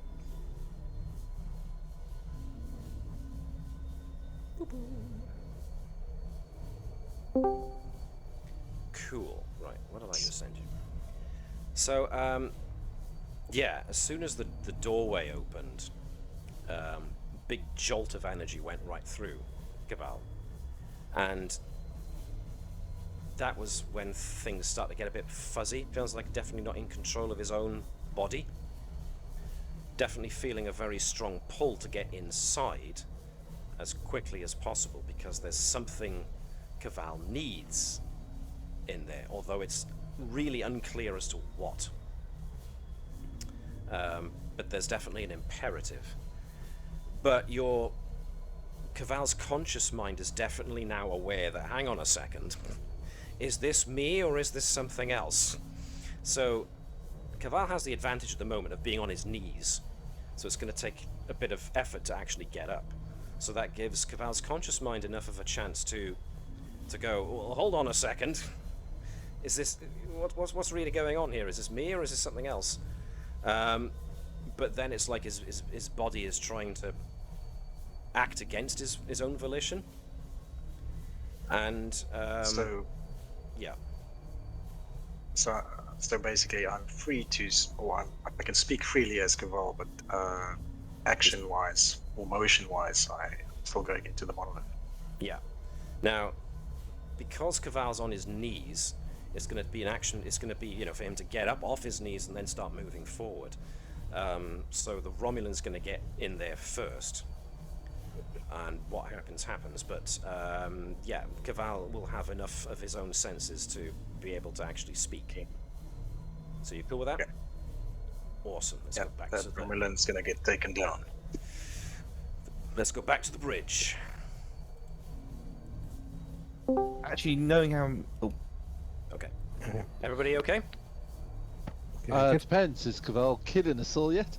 So, Well, as I based off said- everything I've seen, he's blue and the light was blue. Coincidence? That's racist. So you're saying Racist this thing logic. was color-coded this entire time? you're saying the machine is racist. I mean, if that was true, Nova's got blue hair, so... Yeah, but There you go. he's Yeah. got more blue. Yeah, Yeah, but- he's fully blue. Nova's not a blue person. He's so blue he's dabba-dee dabba-die. Well, what happens is that obviously Keval is on his knees, and as soon as the door opens, all of the people gathered at the door, except for Edwards and Bertram, Stampede past him. are obviously, you know, they're now aghast, and they're edging to make their way forward. But the Romulan gets there first and races through, which gives everybody else, it seems, all of the other people who are staring at the monolith, the idea of, oh wait. And let's see who's looking. Bertram Actually, and Edwards are both Well, looking. Bertram's scanning. you know that scene from the Resident Evil film in the corridor? Yeah. That's all Nope. I'm seeing right now. I have made great efforts never to see this film. It's not that bad, actually. Either way. It is. There are worse, trust me. So, Yeah, where's the Resident thing? Evil Where's the 2. thing? Where's the Right. I'm guessing he gets there before he disintegrates. So the interior passageway is lit by glowing runes on the walls and the ceiling, cutting towards the center of the huge thing. The passage just continues on ahead, and the people who were already on the planet seemed a bit shaken by the opening of the doorway.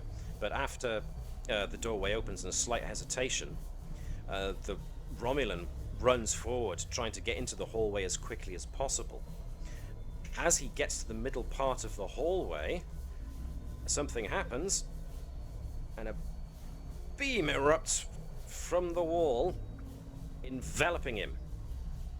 He is surrounded by energy. There's a flash of light and you hear him scream. And those of you who would see into the passageway see the Romulan get zapped by an energy beam just as he's nearing the middle of the passageway. And then you see the faint glowing outline of his skeleton before he evaporates into smoke.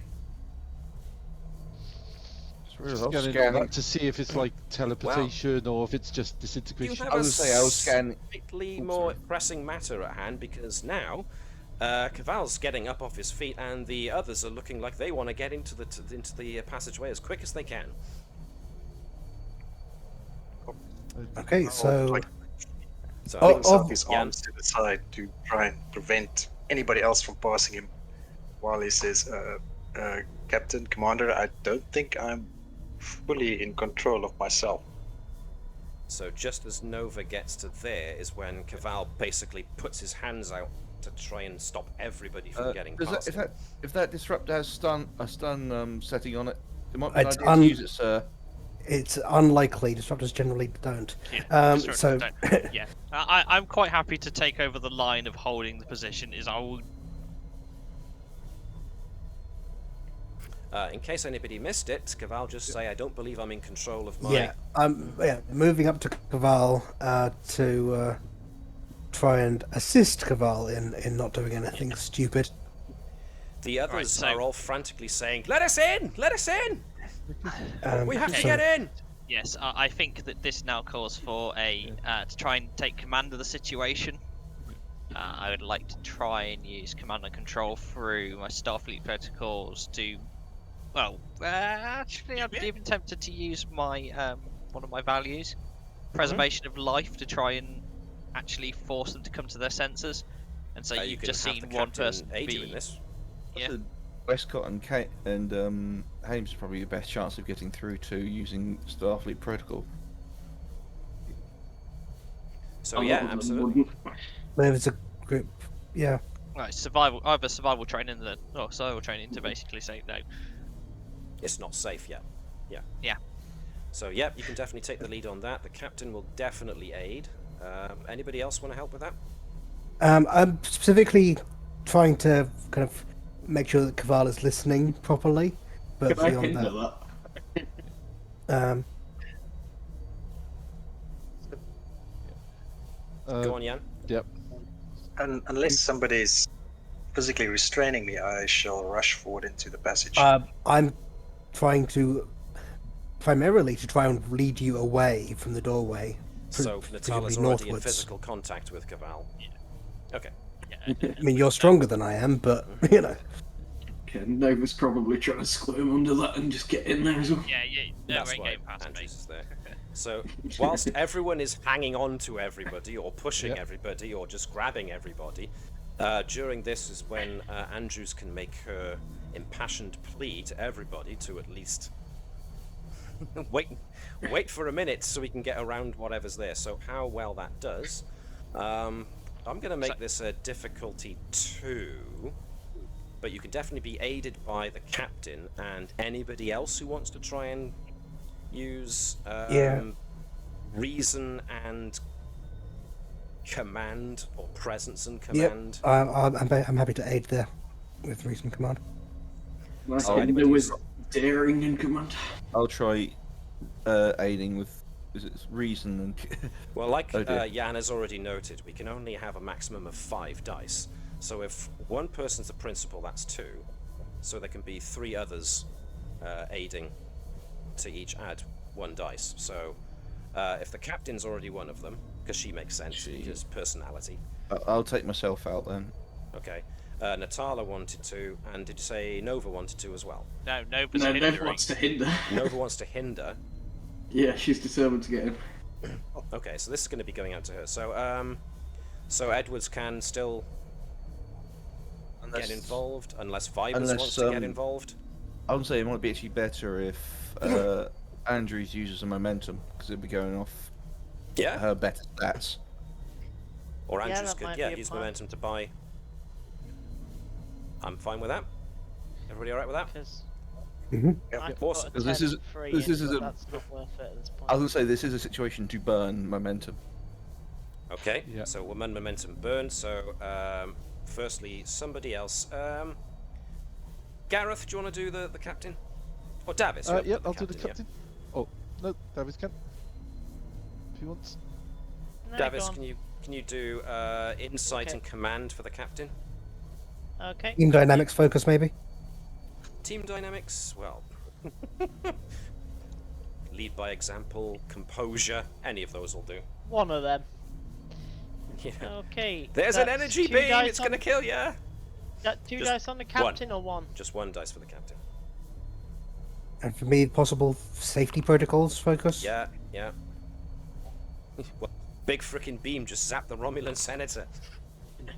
That sounds like a just safety protocol to me. I was gonna say before, Never David, didn't see that happen. would the momentum count towards the 5 dice, or is that additional? It counts towards the 5. Yeah, because you've used the momentum to buy the extra dice to go on. So then it would just be Andrews. Webby then to roll. Just them. Webby, so what but am I- rolling 3 yeah, what am I- dice. Yeah, what am I rolling? So Presence this will or reason be command. presence or reason, which are both the same for you, plus command. With Survival my focus, training. and I'm also burnt to determination for preservation of life. Go Did for we it. kill a Romulan senator? No, he killed himself. We witnessed suicide. You witnessed it. I was around the corner. I didn't see it. We have no proof. The tricord, if it comes to. Ooh. Oh, I'm totally getting it. Oh no. I was gonna say technically. Oh, I well, was- guess what? Parent figure, ignore a complication. Yay! Just as Nova looks like she's getting through the door. All right then, ignore the complication. Well done. Kick So in the that's shins by the 1, time. 2, 3, 4 successes. So I said 2, so you get 2 above what you needed. So yes, everybody makes the sensible cry of, I know you want to get in, but we now know there's a beam that disintegrates you if you do. So how about we work on solving the issue of the disintegrator beam before we let everybody in, yes? And that You want does people. that does seem to calm everybody down, because Yeah. they still want to get in, and Keval I think, still yes. wants to get in, and Nova Yeah, still wants to get in, but they now know there's a threat they need to meet first. Yeah. Andrews is going to kind of push the rest of the group backwards and encourage that Vibers and Natala possibly take the lead on trying to work out what this is. Can I see, are there any pictographs on the inside? Mostly no. Okay. Couple Mostly. of them are a double. The couple of the things that are not, like the strange runic circuitry, are doubling as light sources. So Okay. So yeah. As I was scanning at the time, do I get any information on what exactly the energy that hit the Romulan was? I was about it to was say the it same was thing. a high focus energy beam designed for one thing, which is basically vaporizing. So it was as close to being a disruptor beam as anything. That It sounds was like more of a disruptor to me.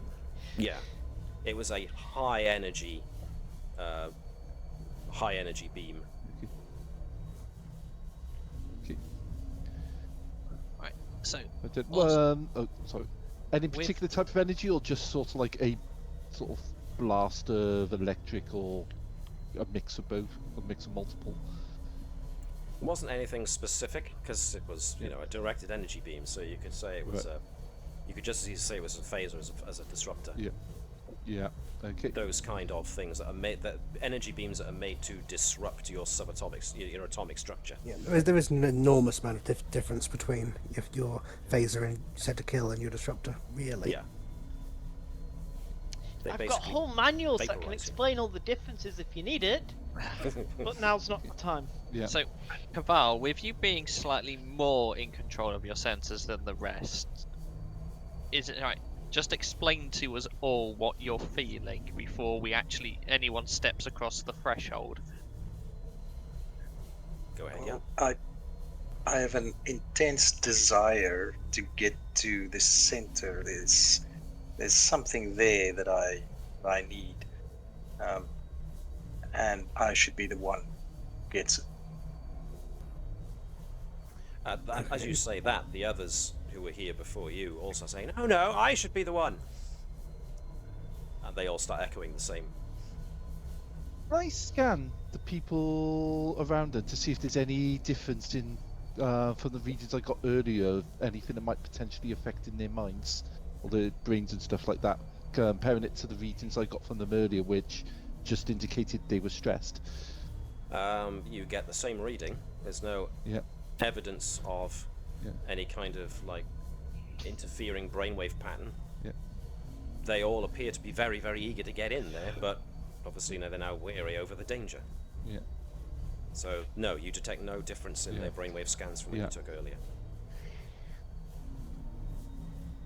Okay. So I can't find any scientific evidence of phenomenon that's affecting people's minds. Oops. I'm more concerned with the how of things that are functioning. If we can work out whether the way that the energy beam works, whether it was triggered by the same thing that triggered the light that triggered the doors, if we can basically try and work our steps backward. Now,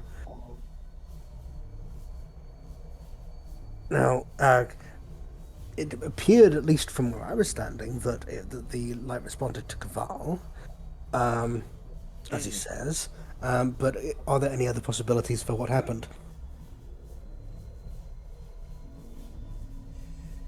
We just sort of break things down and start trying to solve the problem. That you hear something to the tune of as another transport beam. As the glow fades, you see a trio of Klingons who are looking very perplexed. The foremost of which steps forward. What is this? What have you done with our ship? Where are we? Who are you people? And then he claps eyes on the two Klingons that you're still trying to hold back from the entrance. Ah, there are the traitorous swine that we came to apprehend. And who are you? Are you in cahoots with them? Did you snare our ship in that tractor beam? Are you responsible for beaming us down here? Somebody answer me! Because of the military nature of the Klingons, I'm going to up the threat level by 1. No, but we could use your assistance. A number of people here have been overcome by some kind of psychic presence that wants them to enter this structure, which is highly secure and attempting to destroy those who enter it. A Romulan has already been vaporized in the last few moments. We've all been taken from our ships. One of the other Klingons comes up next to the foremost one and goes, "Sounds a bit overly complex to me, Commander. They're obviously lying." Go ahead. Death beams that way. Thank you. No. Not you, Nova. We are here to take those two No, but traitors sir. who abandoned their posts into It's custody. too late now. Then you are They can- welcome to take them. We're trying to restrain them from going where they want to go anyway. Which is where exactly? In here Yeah. to the... Yes. They're trying to get to Stovacor badly. We do not wish can I- to get to Stovacor. says the other Klingons. Yeah. We just need to get into You- the monolith. You Matt, It amounts to the Yo. same thing. can I Yes, Webby. use fitness security with advanced hand-to-hand combat focus to basically bear hug Nova? Sure. Can I get Nova to give me a same check to resist? So is it? It was fitness and security. Fitness security. Which turns slippery and just gets 2 wands, isn't it? You guys are saying. Oh dear, I've just broke her arm. Well, yeah, you pretty much put her in a hammerlock. Yeah. And a hammerlock and a rear naked choke. So a half choke and half I'm hammerlock. also thinking at this point is she's pretty convinced that the people around her are no longer people because people have emotions and aren't empty. So that's probably not helping this situation any. Yeah, so the complication, if she that's seems the to be case, slipping. If that's the case, I'm really tempted to just choke her out. Or at the very least, you can encourage whoever's going to, take care of the security measure in there to hurry the F up. Yes. I'm going to encourage Vibers and Natala to have a look as your experts. As Yeah. The Klingons are working on obviously it. very interested in what's going on, and the Klingon and also- commander just goes, ugh. Yeah, and glare at the rest of the group around it, including Faznan, saying, "Next person I will punch." Move across to try and help the sort of blocking. He's not looking Okay. down there. Yeah, you take over the handling Keval, and so that Natala can help Vibers. Trying. Yeah. Yeah, if Natala is letting go, Keval starts pushing forwards. Just edging forward And slightly. start pushing back. Just knock them all out. I'm not Vibers, is there that anything kind of you want to archaeologist. try to have a go at disabling this Right. security system? Sir. Okay, so we're inside the thing. Is there anything exposed that looks like I can short it out? Well, as has been noted, the walls have these like glyphs and runes in them, but they appear to also double up as almost like circuits. Like trying to move things, to touch things, see whether any of them light up and or are movable. Rotatable. Doc, I need your scans from when the light went off. I'm going to try and move past while making it clear I'm doing this under my own volition, not under anyone else's. Yeah. And So I try it's and a get bit past. of a squeeze to get through the scrum. Yeah. I'm hoping that somebody like Andrews isn't going to assume that I'm going in there to get fired and try to punch me or something. The Klingons at this point are really puzzled as to what's going on, and the lead one basically goes, "Well, this is too strange to not be true, so how about we just help keep people back?" But Keth, I want you to hold on to those 2 traitors. Right. Okay. So I'm comparing readings, right? So Yeah. using I'll basically this scan, upload the readings and scans I've got for my tricorder into Vibers. Mm-hmm. I'm doing more, a a few more Yes. basic tests. Like I'm gonna take a rock from outside and chuck it down the corridor and see if it just gets zapped. Nope. okay, I'm looking to see what what glyphs and things changed during that process. Okay. Can I get you to give me a reason plus... I'll let you do engineering. And what can we go with here? Power? I will allow power systems as a focus. Because you're looking to see what's channeling energy where. And I'm pinching a momentum. Everyone alright with that? Mm-hmm. Yeah. Okay, so you get to roll 3 dice rather than just 2. 4 successes, which, yep, I was that'll gonna do. so that's 1 over. Right, as We can ask Natala questions throws the rock in, you trace, you look at the power systems that are going on in here, and they are all kinds of wacky. But you do detect a surge somewhere nearby, somewhere along this wall here where my cursor's going back and forth, that seemed to surge in power momentarily that could conceivably be some kind of sensor that powered up to check whether or not something that passed through was worth zapping. So it assessed the rock, determined it was not a person of auto death kill, and didn't kill it. Mm-hmm. Okay, I'm going to use my engineering kit then. Uh-huh. Because I can see this is going to be a sensor, I should be able to trace some of the cables, some of the circuitry Circuitry. coming out of it. Yeah, we know how And, sensors work. We can we possibly. know how circuits work as well. I have Yeah. an engineering kit. I'm making a patch cable. Okay. I would like yeah. to assist with sensor operations. Okay. Yep. So I'm going to ask for daring plus engineering from Vibers, but seeing as Natala is using her sensors type thing, you can go with reason and engineering on this, as you've already noted, with your focus, and power systems can remain your focus for Vibers. So. Okay. Did yeah. I spend the? I'm sure I spent the momentum. You did, It and you came got back so up from many the successes fourth that you success. earned one back again. Okay. So if you want to spend momentum again to make sure you get this one right. One success. Okay. You try to put in a patch, and Natala quite correctly identifies where the sensor is and has an idea of how it works, but as Vibers is looking at the wall and thinking, right, circuits. These are circuits, right? Right? I mean, if I try this, no. Okay, if I try this, no. Oh, crap. It's just going to take us a little longer. All right. So maybe you might need some help from a xenoarchaeologist. Edwards.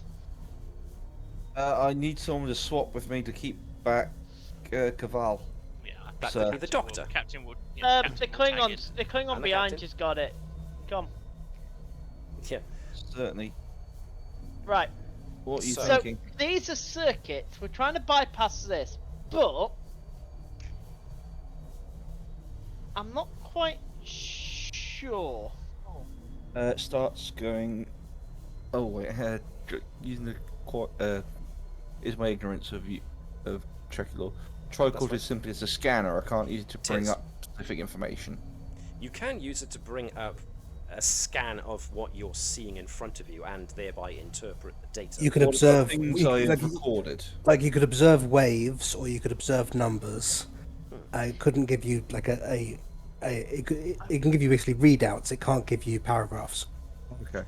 So So essentially, I really need my pad to do what I was going to do then. Okay. Go on.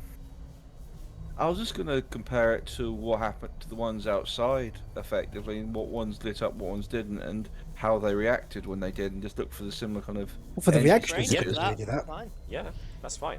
So what Okay. you can do there is you will use your reason plus science to aid Vibers' attempts to try the patch again. Natala, you can stay at what you had, and Those Vibers can A's, so basically it's try again. Focus. think if we Does can Vibers want to use identify- the momentum, or? What was that, Jan? I didn't catch that. I think if we can identify what made me worthy, or those circuits that Yeah, triggered when the worthy beam. we could appeared, basically set then everyone to worthy. Yeah. Okay, one success from Edward, so he recognizes the layout.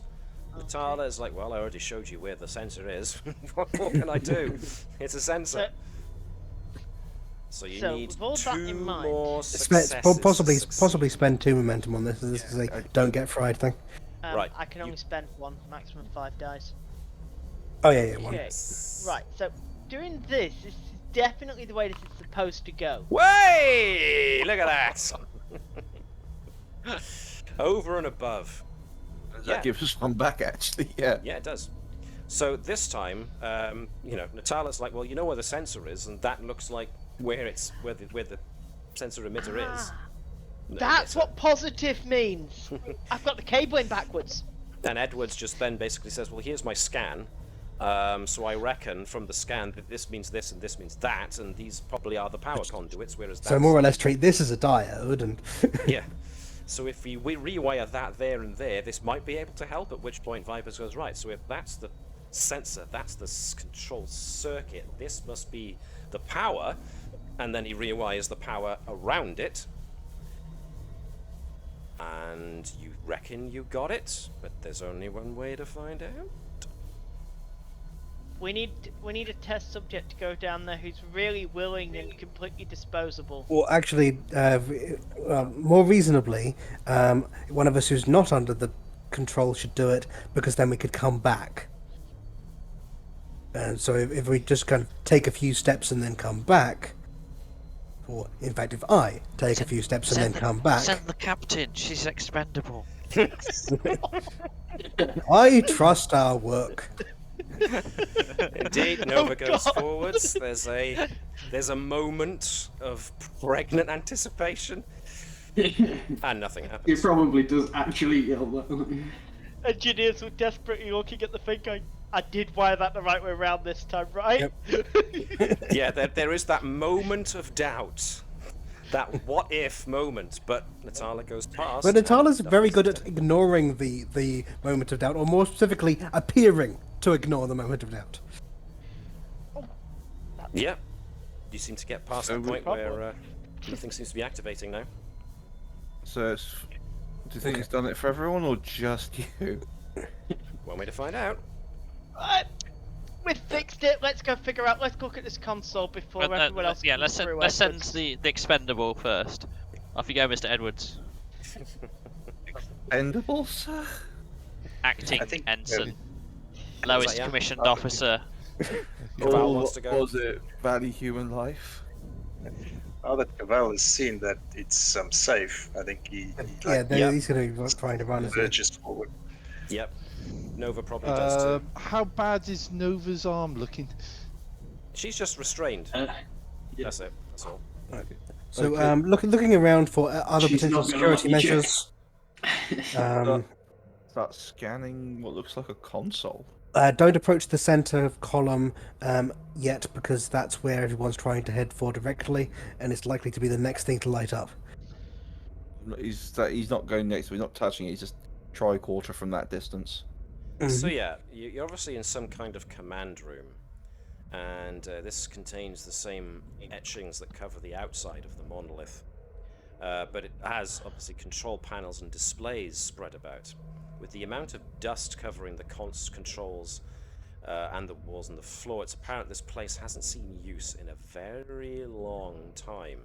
And yes, the influence people now throw themselves at the controls, running their hands over them in seemingly random patterns. Okay, so I assume, yeah, that These they guys just- effectively force past. Yeah. So I'm just gonna I suppose bring apart from the everybody ones in. that are currently being held by Klingons. Well, if they squirm and wiggle Well- enough, yeah, they're going to force their way. The You pushed me Klingons right are into the themselves. console!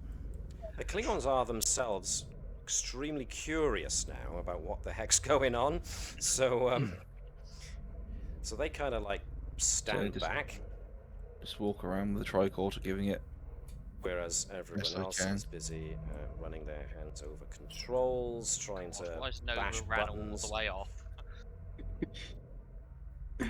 I'm trying to sort of like go to the I people scan and see if would they're do looking for that. any sign of anyone being damaged or affected anyway I can detect, so I can get ready to leap into action as soon as I need to.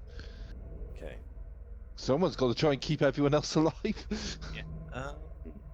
Can I Natala, do you want to try and mum Nova for a second, or do you want me to just drag her back? I think you're probably better suited for dragging her back. I say, could I make a check Careful. focusing ancient technology? Sure. What would be insight or reason? Let's see. At this point, you can use insight and science. I'm gonna make this. Just realised like this hits at least all but two of my focuses.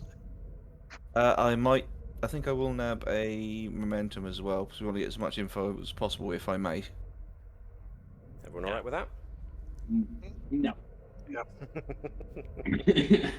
I'm happy to have anyone assist if they want to.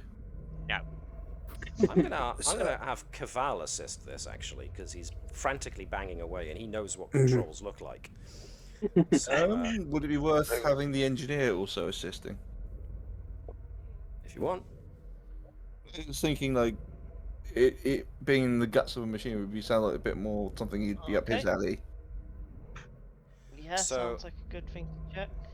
insight plus science for everybody. I'm gonna use threat up the Oh. difficulty. I get that threat. back. Okay. You might Health get you may get another one depending on the challenge dice. Roll d6. That's up 5 dice, 4 successes. Nothing. Nope. Okay, so nothing happens there. What would you like for me to? Okay, it's gonna be fitness plus security to drag, to do anything physical. So, if you could do that for me, and Do you want me to yes, use my focus again. if you want to, that's absolutely fine to use that focus. Yeah, because you know Pro you have fight back with the daring engineering and try and disable her robot arm. Sure. Whichever one of you gets the higher number of successes. Complication. Oh dear, it's stuck round her throat. Just gonna shut down my entire cybernetics, and Andrew just collapses to the floor, twitching, because our heart suddenly stopped. Oh, Okay, so about that choking. Basically, okay, right. Let's see. You both Nova and Andrews struggle for a bit, and Andrews, of course, is like restraining herself from going all out and choking Nova out. But Nova's not making it very easy, and then Nova starts going for the inner workings of Andrews' arm, and she manages to jam open a panel, but sadly then electrocutes herself. Which stuns Nova long enough to basically daze her to move her back into the with Natala's help to move her back into the main control area. Oh, I got the injured flipping perk now. You're not injured, but you know, Nova basically shocked herself. But Natala can help drag Nova back. In the meantime, between Edwards, Keval, Edwards, Thazanan, and Vibers are unsure which one of them pressed the button randomly to make things work, but all of a sudden, things start coming to life. I thought you It's said Finn, stop coming out of the goddamn walls. Oh, and it's at that point that my sound effects crash. Oh. Excuse me just a sec. Too many sound effects, Dad. Right. Give me just a moment. Yeah, Sirenscape crashed. Let me reinitialize it. Shouldn't take long. Okay. Device connected. Let's start that again. Inside the obelisk. So, yeah. The ancient technology seems to react to whichever one of you pressed a button. All the displays in the area spring to life, showing three-dimensional displays running a variety of status updates and algorithms, incomprehensible without more study. Some information is easy to see, however.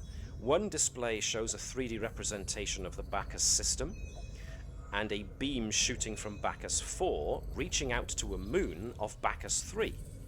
The moon is then seen to be pulled out of orbit, cut into huge monoliths of different geometrical shapes, and pulled down to the surface of Bacchus 4. Another display shows a display of the galaxy, with bits of red highlighting points all over the galaxy, including Bacchus 4. The greatest concentration of lights is an unexplored area of the galaxy deep within the Beta Quadrant. Another display shows a representation of the twin orange beams trapping your ship, the Navis, and a Klingon bird of prey. It looks like both ships are still in danger of being torn apart. Let's start scanning and recording as much as we can. For the could we do kind of any kind of estimate of like galactic drift to try and work out when that image was of? Sorry, I just had to reactivate something there. Things crashed again. Don't know what happened there, so maybe if I knock that off.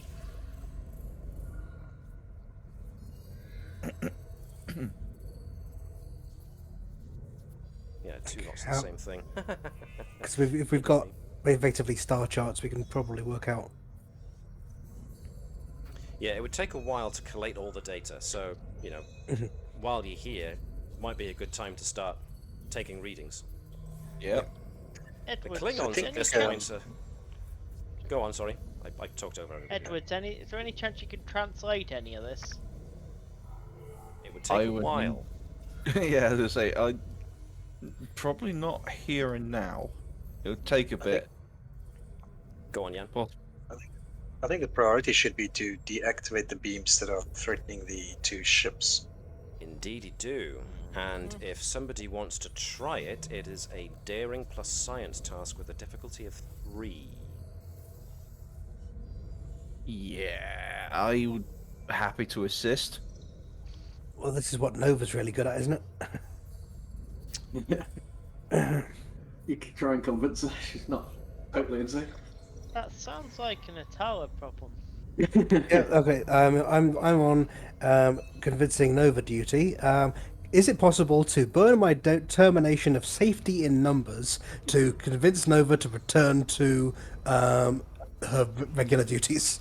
Sure, I'm fine with that. You're basically reaching out to Nova's reason centers of her, you know, the logical part of her brain, and presenting her with a problem to solve.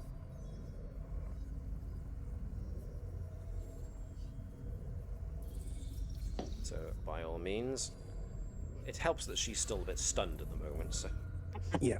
Basically, talking Nova into Getting on task focus. yeah, as taking Andrew's lead on this is something that Nova's good at. This is something that we rely on Nova for. yeah, okay. And So, appealing to the wants- idea that it is safer to work on it together. Yeah, so do you want to make a try a task roll to see if you can convince the Nova? Yeah. So what are we thinking this is going to be? Insight would work, reason would work, Yep. or just plain presence. Well, Choosing a reason's the best for science me. path is probably a good idea, but with Andrews, probably using command or is probably a better avenue. So who wants to be the principal? Well, I think I've been volunteered to be principal on this one, so Okay. I'm doing that, and I'll use the determination. So Andrews can assist using, you know, either insight or reason, but using command. Can I use my focus again? Absolutely. You are dealing with someone who's traumatized. I don't think I've got a relevant focus for this. I don't think it's really going to come down to safety or anthropology. So Yeah, Andrews is a bit fed up with her. Oh, Jesus. Never mind. So Mum gives her a good talking to. I'm not And- angry. Yeah. I'm just disappointed. No, you know, Accomplished. we you know, you're a scientist. We have a science problem we need solving. You've got all the know-how. You love to take things apart. Well, now here's your chance. Find out how this works and help us turn it off. And since that's one of Nova's values, it makes great sense to Nova that this is something she should be doing. Should probably Okay. dive straight in.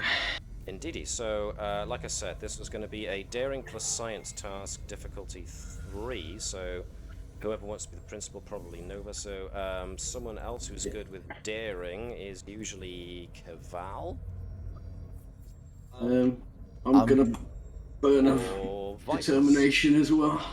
In I'm fact, not the... Oh, sorry.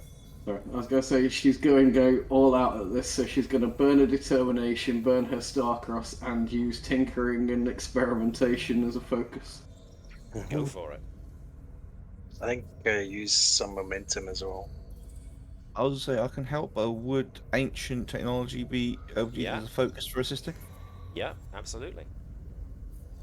also, you have made checks regarding this beam before. If that's sufficient for testing a theory.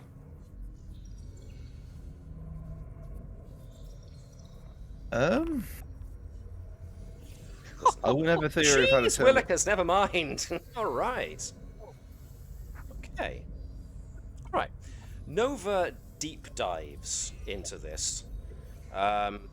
Starts tinkering with the controls with help from Vibers and Edwards, who already managed, and Keval, who all managed to reason out some of the controls. And as soon as she gets started, Nova can't help herself. She deep dives further into this and starts pulling up programs and stuff like that. Starts getting readouts of the power system, which is pretty phenomenal.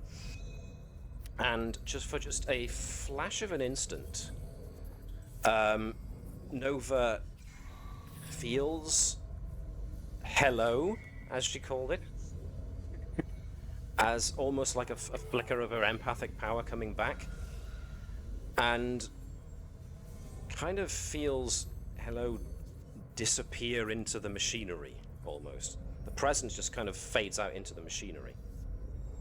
Calling all of this. Obviously not the inside bit, but yeah. So whilst Nova is getting all of this data, she realizes that she's starting to get her empathic powers back slowly. It's like, there's a lot of static, but all of a sudden you're starting to get clear messages coming through. I think if she sensed Overwhelming the hello aura voice, of mum. she would try and be getting further in and following it into the machinery. Even if that meant tearing this thing apart, she'd just go for it. Yeah, so Nova starts accessing the code, starts pulling open panels to get a good look at the whole thing, and before long it becomes painfully obvious where the controls for the beams are. You reckon Nova reckons she's got a good enough handling that you can turn off the beams, especially with 6 successes. So after she withdraws from under a control panel, Nova proudly steps up next to the control panel and goes, just dusts off her hands, makes a big flourish with one finger, and then presses a button. At which point, a triumphant word is boop. Yes. At which point there's a thrumming of there's like a tone, a bass tone that rises and then falls away. And as it does, the readout on the center hologram here that shows not only the planet but also the beams holding the ships, it shows the beams disappearing, realizing that the beams are now gone and the ships are now free. At that point, not that it changes much, but that is actually 7 successes. Yeah. I Well, think, of course. I doubled with Starcross, so the 5's also a double. So that was a major success. You pulled this thing apart and pretty much worked out how it worked, and then just rewired it and then pushed the button. As the dazzling displays stream information at you from all directions, an explosion rocks the monolith. All the displays go dark simultaneously. So I'll knock these. Please say that wasn't our ship. I think there might be someone attacking. One of the various ships, more than likely, one of the ships that's no longer held is now returning fire. And then one display appears, showing you a holographic representation of the Bacchus system. It shows the planet that you are on with beams of energy bolting out and destroying other planets in the system. What? A placid voice then speaks out through the control room. Your access of our technology has put you in danger. This system will be destroyed. Use the teleportation field to return to your ship and leave the star system immediately. The voice Hello? repeats the message as a purple beam of light plays a spotlight on the floor. Unless we're going to be able to try and deactivate it, I think we need to follow its advice, sir. The Klingon captain at this point is going, "What is going on?" Get back to the ships. Yeah. Not a sir, not an Uber. Did the voice sound like the thing that said hello earlier?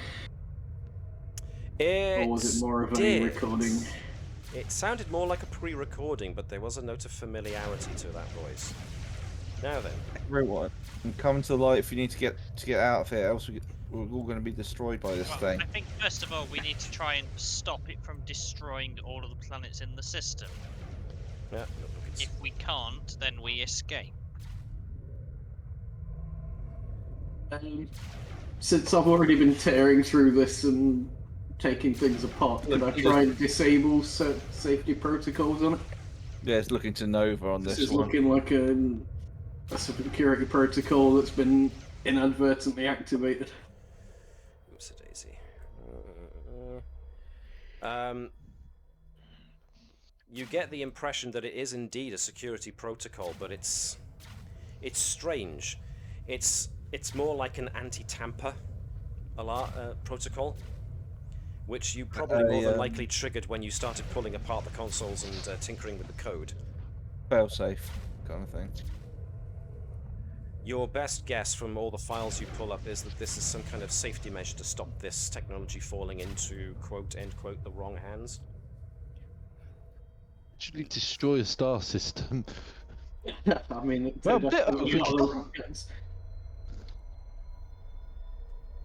with Nova's digging around in the system, maybe she's found a way to contact the Navis. Well, there's a purple beam, a purple light that's just illuminated a section of the floor here. Vibers, you went up to it. I see. Yes. If you look, there should now be an icon in the middle of that. Be the exit. Wait, Vibers. So basically, Natala's going to try and retrieve files onto a tricorder from this system. Yep. Basically, try and back up as much as she can of it before leaving.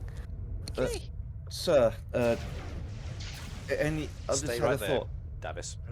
I'm just not standing. Not a sir, not an over. Okay. Right. Nova, sir, please, I just had an idea. You've been into this. Would you be able to reroute some sort of power to create some sort of feedback loop that might actually be able to set some sort of detonation off? It might it would destroy the planet, but it might be able to save the rest of the sector. Did you get your head enough in there to be able to think you could be able to at least reroute something like that? Overload something internally? Yeah, with that many successes, you feel pretty Nova feels confident she might be able to do that.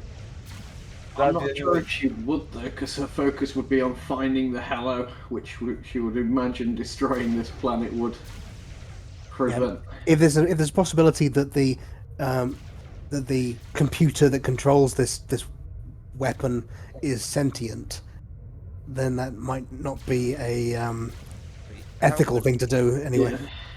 How much do the rest of you have pads? Could we possibly to convince it to download part of itself onto whatever limited space we have? Only you have got a pad. Had a pad. Well, you know, how is it Another actually pulling it out? explosion rocks the entire. It's not quite fried, but the only way to use it is to turn it into some sort of storage device. Might be able to download. I'm downloading everything that I can already. No, I meant the specific sentience, not the knowledge. Based on what I know of the inner workings, is there a central processing unit core? Matt, I think you could. while they're doing the whole hard drive. as we're discussing around you, I'm going to start trying to get the others to evacuate. Essentially, she's going to be looking through this thing for the sentient voice that she sent say hello again. Okay. Because if you can get Focusing everything she's got on finding that within the machine and everything she knows about the technology. Yeah, because if you can get it onto the pad, then would you be able to overload this to save the sector? A consciousness like this, you'd expect that to be big, not something you could fit onto a Yes. pad. At least part of it. I'm trying No, to no. So If you have anything, to find it within its own machine and take that, Oh, not. and it might involve Download it. grabbing something the size of a room. You know? Nova, I give still- me yeah. daring plus science. Just you What on about- your own, and you can use your tinkering technology focus. Wait, well, would you be able to use what's here to restore comms to the ship? What about the ship? Would that have enough Can space? I burn a momentum? Does anyone want? Yeah, Yeah, but Alex, we're trying to focus on several different things at once. We need to be Alright. focusing on one. 3 successes. my You character would grab be what you panicked. think might very well be the computer core.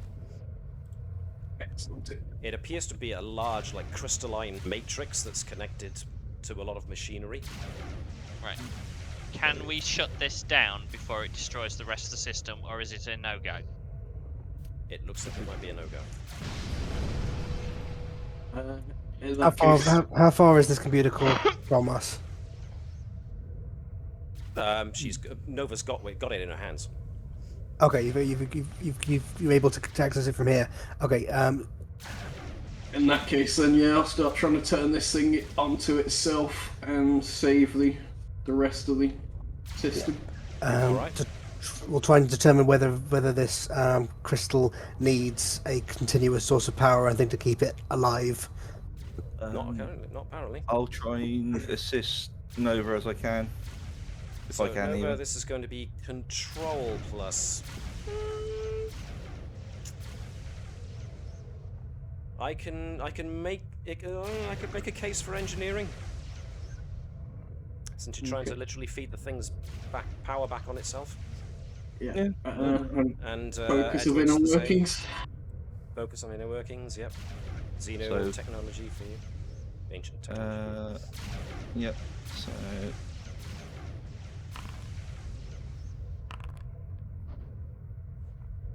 2 successes, 1 success. Okay, you're not sure. You think you've managed to put something in place that might build into a feedback loop that will feed the system back on itself and maybe destroy just this planet.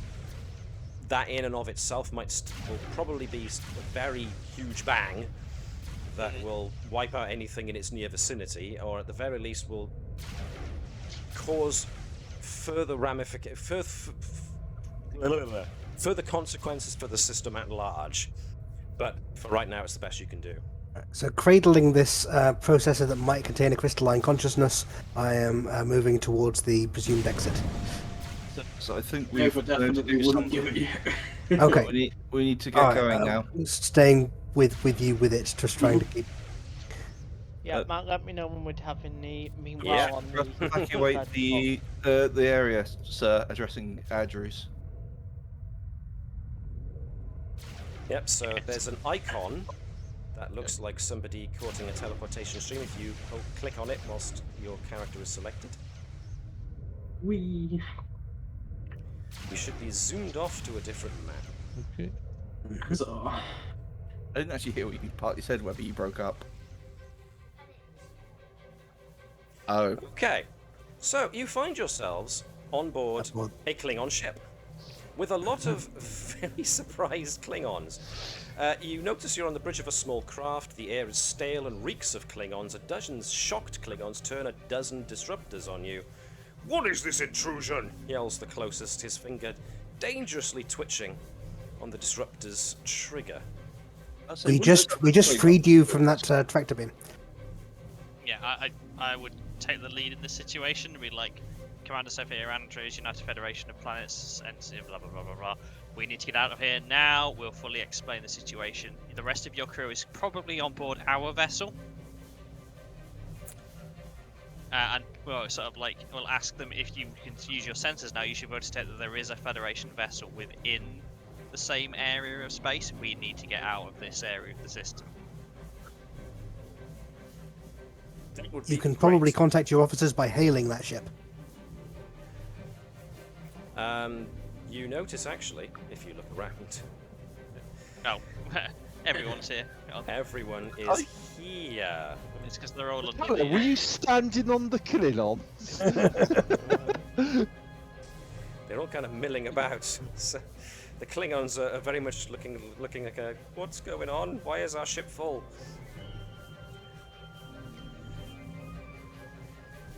The two Klingons that were down on the surface before the ones that beamed down, however, have been manacled. But the Klingon captain goes, well, yes, we've detected the problems going on the planet, but our warp drive has been damaged by the beam that was holding us here. If you just get clear of the planet, at any speed you can, and we'll see if we can do anything about the rest. Permission to head to your engineering deck, then. Fine. Our engineer was killed during the destruction on our ship that was being wreaked by the beam. So any help you can give in engineering will be good. Yes. If One we of are my to get out of this previous alive. hosts- So who's going to engineering? I think we send the 3 that's already going that way. I'll go Yes. into engineering. Okay. That's the point. Would it be I think it'd be worth with permission if we were able to send out a hail to all of the ships know that this planet's going to explode very shortly. I'm guessing it's down the staircase at the back. Right, yeah, we're going down that way. While you're talking to the other ship, while you're getting things, make sure Bravo's got our engines back online. They're going to need them nowish. The Klingon captain turns over to one of his officers. Give me communications with the Federation ship. Tell them their landing party is here and they need to get out as soon as they can. We're going to be a bit sluggish, however. Captain, is there any other positions you need our officers to potentially accommodate in supporting? Operations would be nice. Meanwhile, Right. I need a status report from these engine systems. what you're getting is that there's a crack in the containment system that the Klingons are having a hard time preventing from causing a leak. And if it continues, then you're going to have antimatter coming out and meeting matter, which will cause a large kaboom. So the warp core needs to be ejected. But the Klingons who are here in engineering look like they're completely befuddled. They're obviously not used to being in engineering. Okay. But yeah. Right. I'm going to pull a joined on you. Mm-hmm. And I'm going to say that my second host was quite fluent in Klingon. Awesome. I can go with that. So we're going to need to remember that. So we'll have to jot that down at some point. I'll pop that in the notes. So yes, you can read Klingon. So you've got a good idea of what to do and how to use the system. So in that regard, you can give me a reason plus engineering. Okay. Difficulty of none. So I'd like to do reason plus engineering, and then I'm gonna use reason plus command to get them to do what I want them to do to make this work. Cool. Happy to help with the reason engineering part. Difficulty of none, since you are all of the aware of how to do this, and you read Klingon. So. Yep. Got a point of momentum there. You know, you find the warp core release.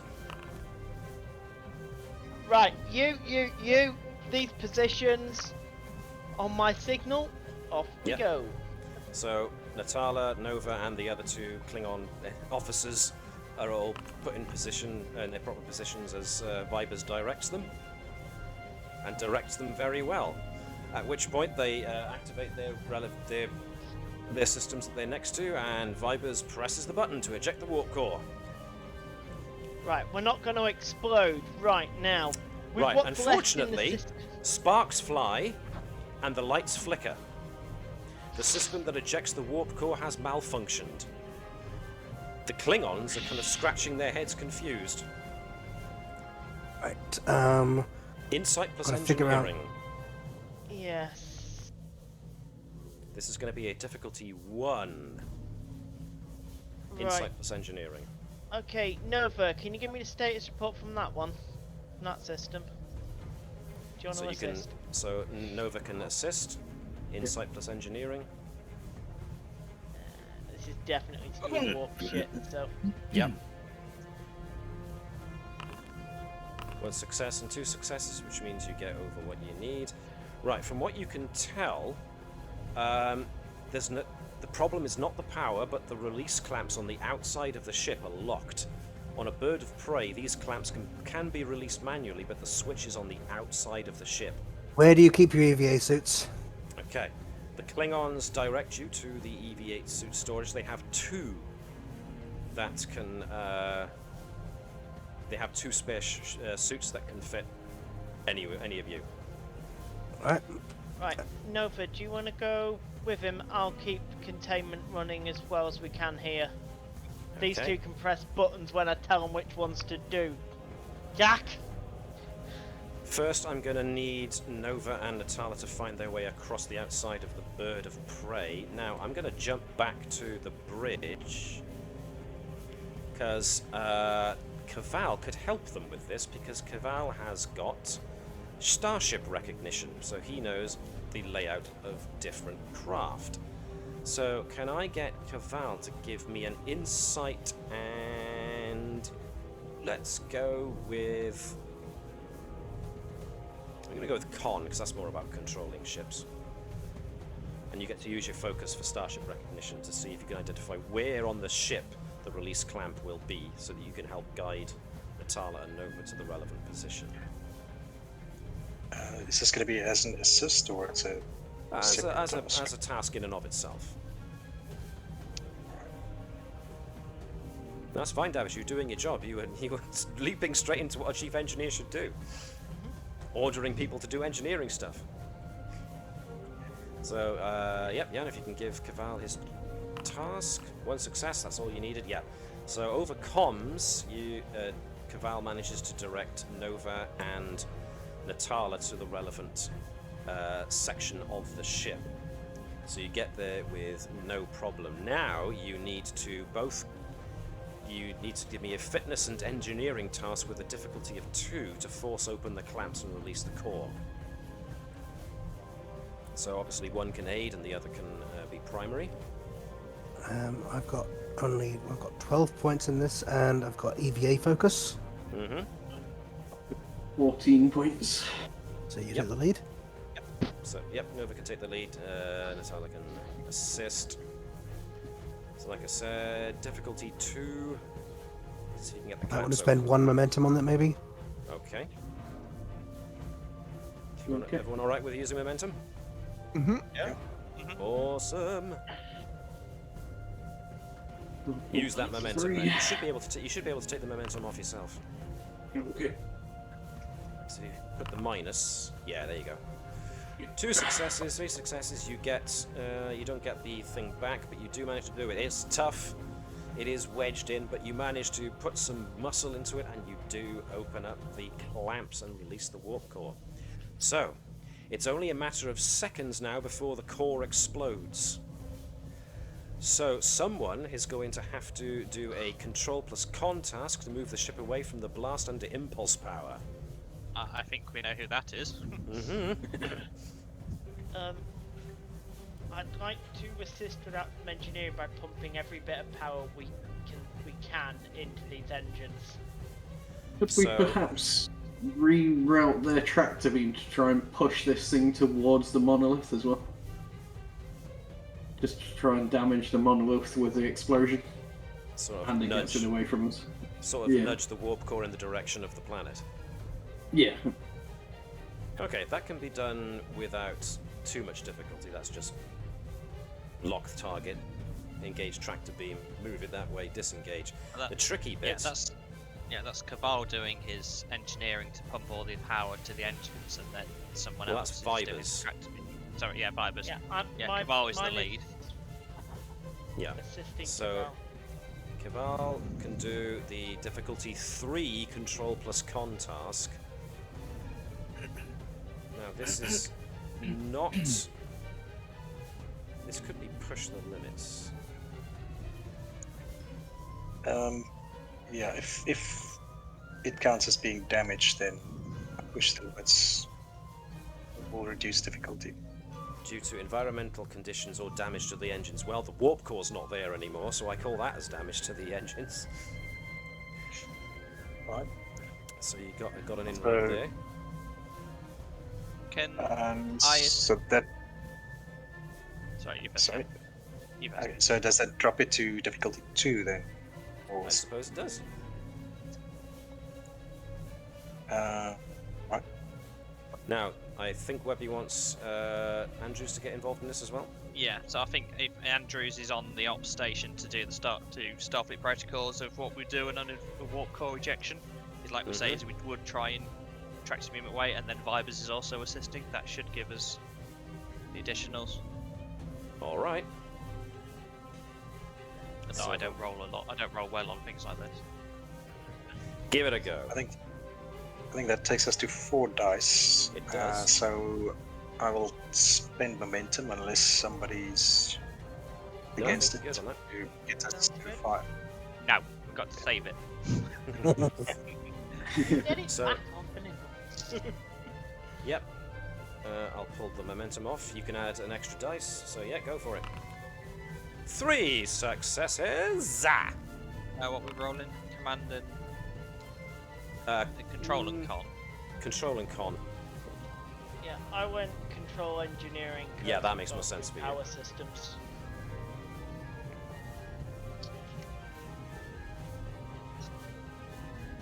One die. 1 dice. Yes, indeedy. 2 successes. Yeah, So I said that was 2, so that's 1, 2, 3, 4 over what you needed. So, with with Natala and Nova still clinging on to the outside of the ship, the bird of prey veers out and starts powering its way out of the way of the blast radius as the planet starts disintegrating behind you. The Navis is already pulled away and engaged, basically warped out to quickly get away. But they can walk back in. Yeah, so the ship, the bird of prey, reaches safety without any significant damage. Well done.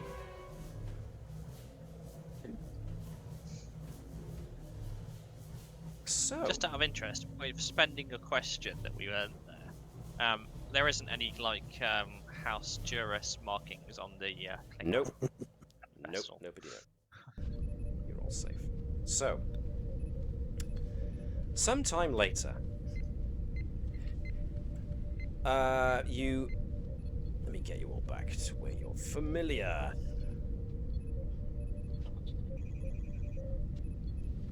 Back on the Navis,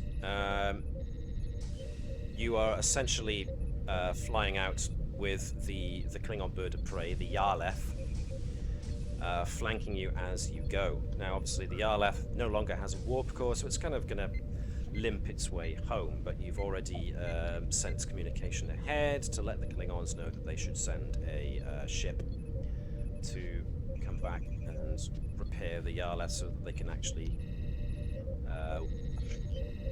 go achieve light speed. You have got all the Federation citizens who were on the planet with you, where the 2 Klingons that were on the planet are being kept in custody on the bird of prey, the Yarleth.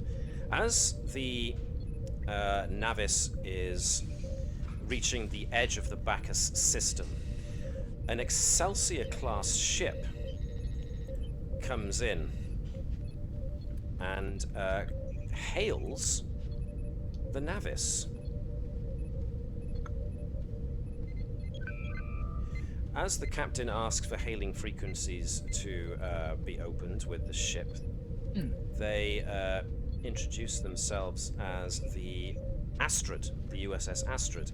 And the woman on the view screen is a middle-aged human woman wearing an admiral's uniform. She introduces herself. You'll have to forgive me if I run through this a little bit because we are running out of time a little bit, so I'm going to summarize this as fast as I can. The woman introduces herself as Admiral Brianna Stoker, and she says that she monitored activity going on in the Bacchus system and asks you to report on what it was you found. I am assuming that due to Starfleet protocols that you bring the Admiral up to speed on what just happened. I'm going to take that as a yes. Yeah, So you're only instructed by the captain. How is Stoker spelt, by the way? Stoker, as Like in Bram. Varna, not Brianna. Varna Stoker, pardon me. Isn't this a bit? I don't know. What's the word? Incidental. Coincidence? Well, do you want to voice that out loud? I do. Yeah, I think Andrews would also be a little suspicious of why is there a random admiral On also a single ship. She says that Excelsiors are used as admiral vessels. But... yes. Admiral Stoker explains that she was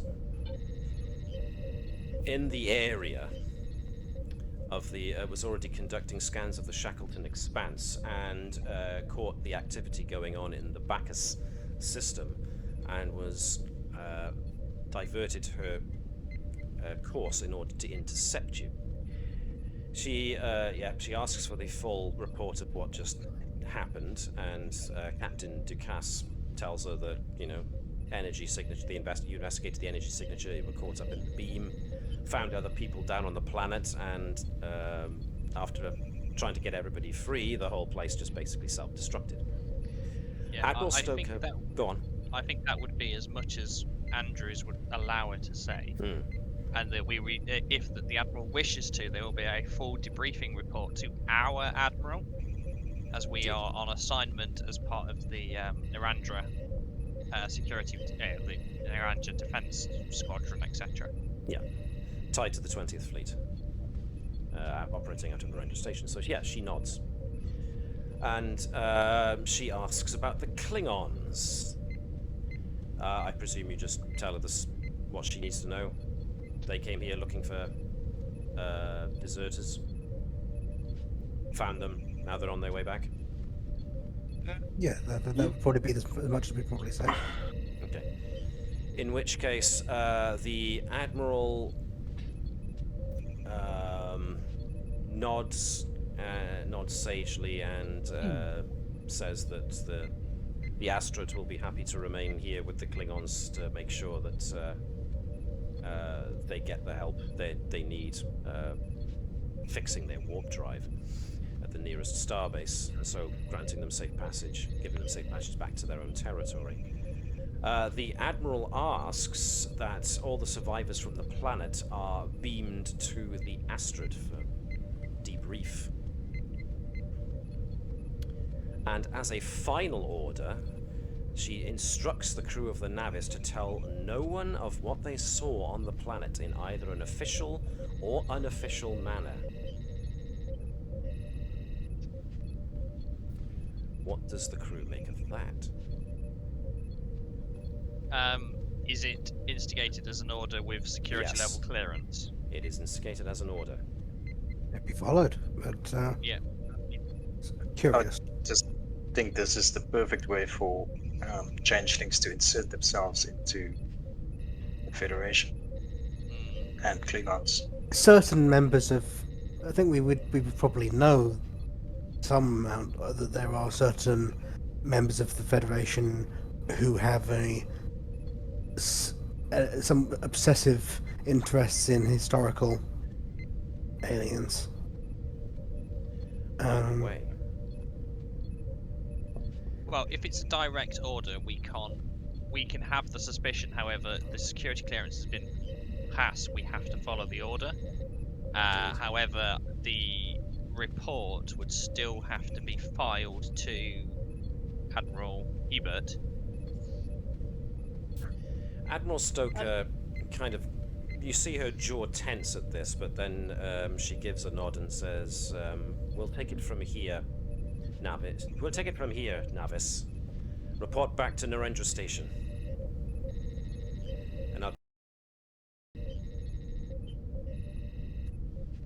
we'll be awaiting the survivors you found on Bacchus. At which point, she cuts the transmission. So, due to the time, I'm going to leave us there. That is actually the end of the episode, but of course this has further ramifications for next time. Now, sadly, due to my being on holiday next week, there will be no Star Trek episode next Tuesday, I'm afraid. Terribly sorry. As much as I would like to try and take this all with me, I'm pretty sure my wife would kill me if I tried to take this entire setup with me to where I'm going. And I certainly can't run this off of my laptop, so yeah. Sorry folks, you're going to have to wait to find out what happens in 2 weeks' time. Just hearing excuses. That's all You turn up the day before, hide it, and then you act like someone's left it there. So yes, I'm gonna basically be leaving you guys to your own devices for a week. So I'm not sure what supervision. No adult supervision. But Lick all the things. Hey, it in worked. regards to the stream, I thank everybody for tuning in who did, and yeah, we'll see you all in 2 weeks for the next episode of the Adventures of the Navis. See ya.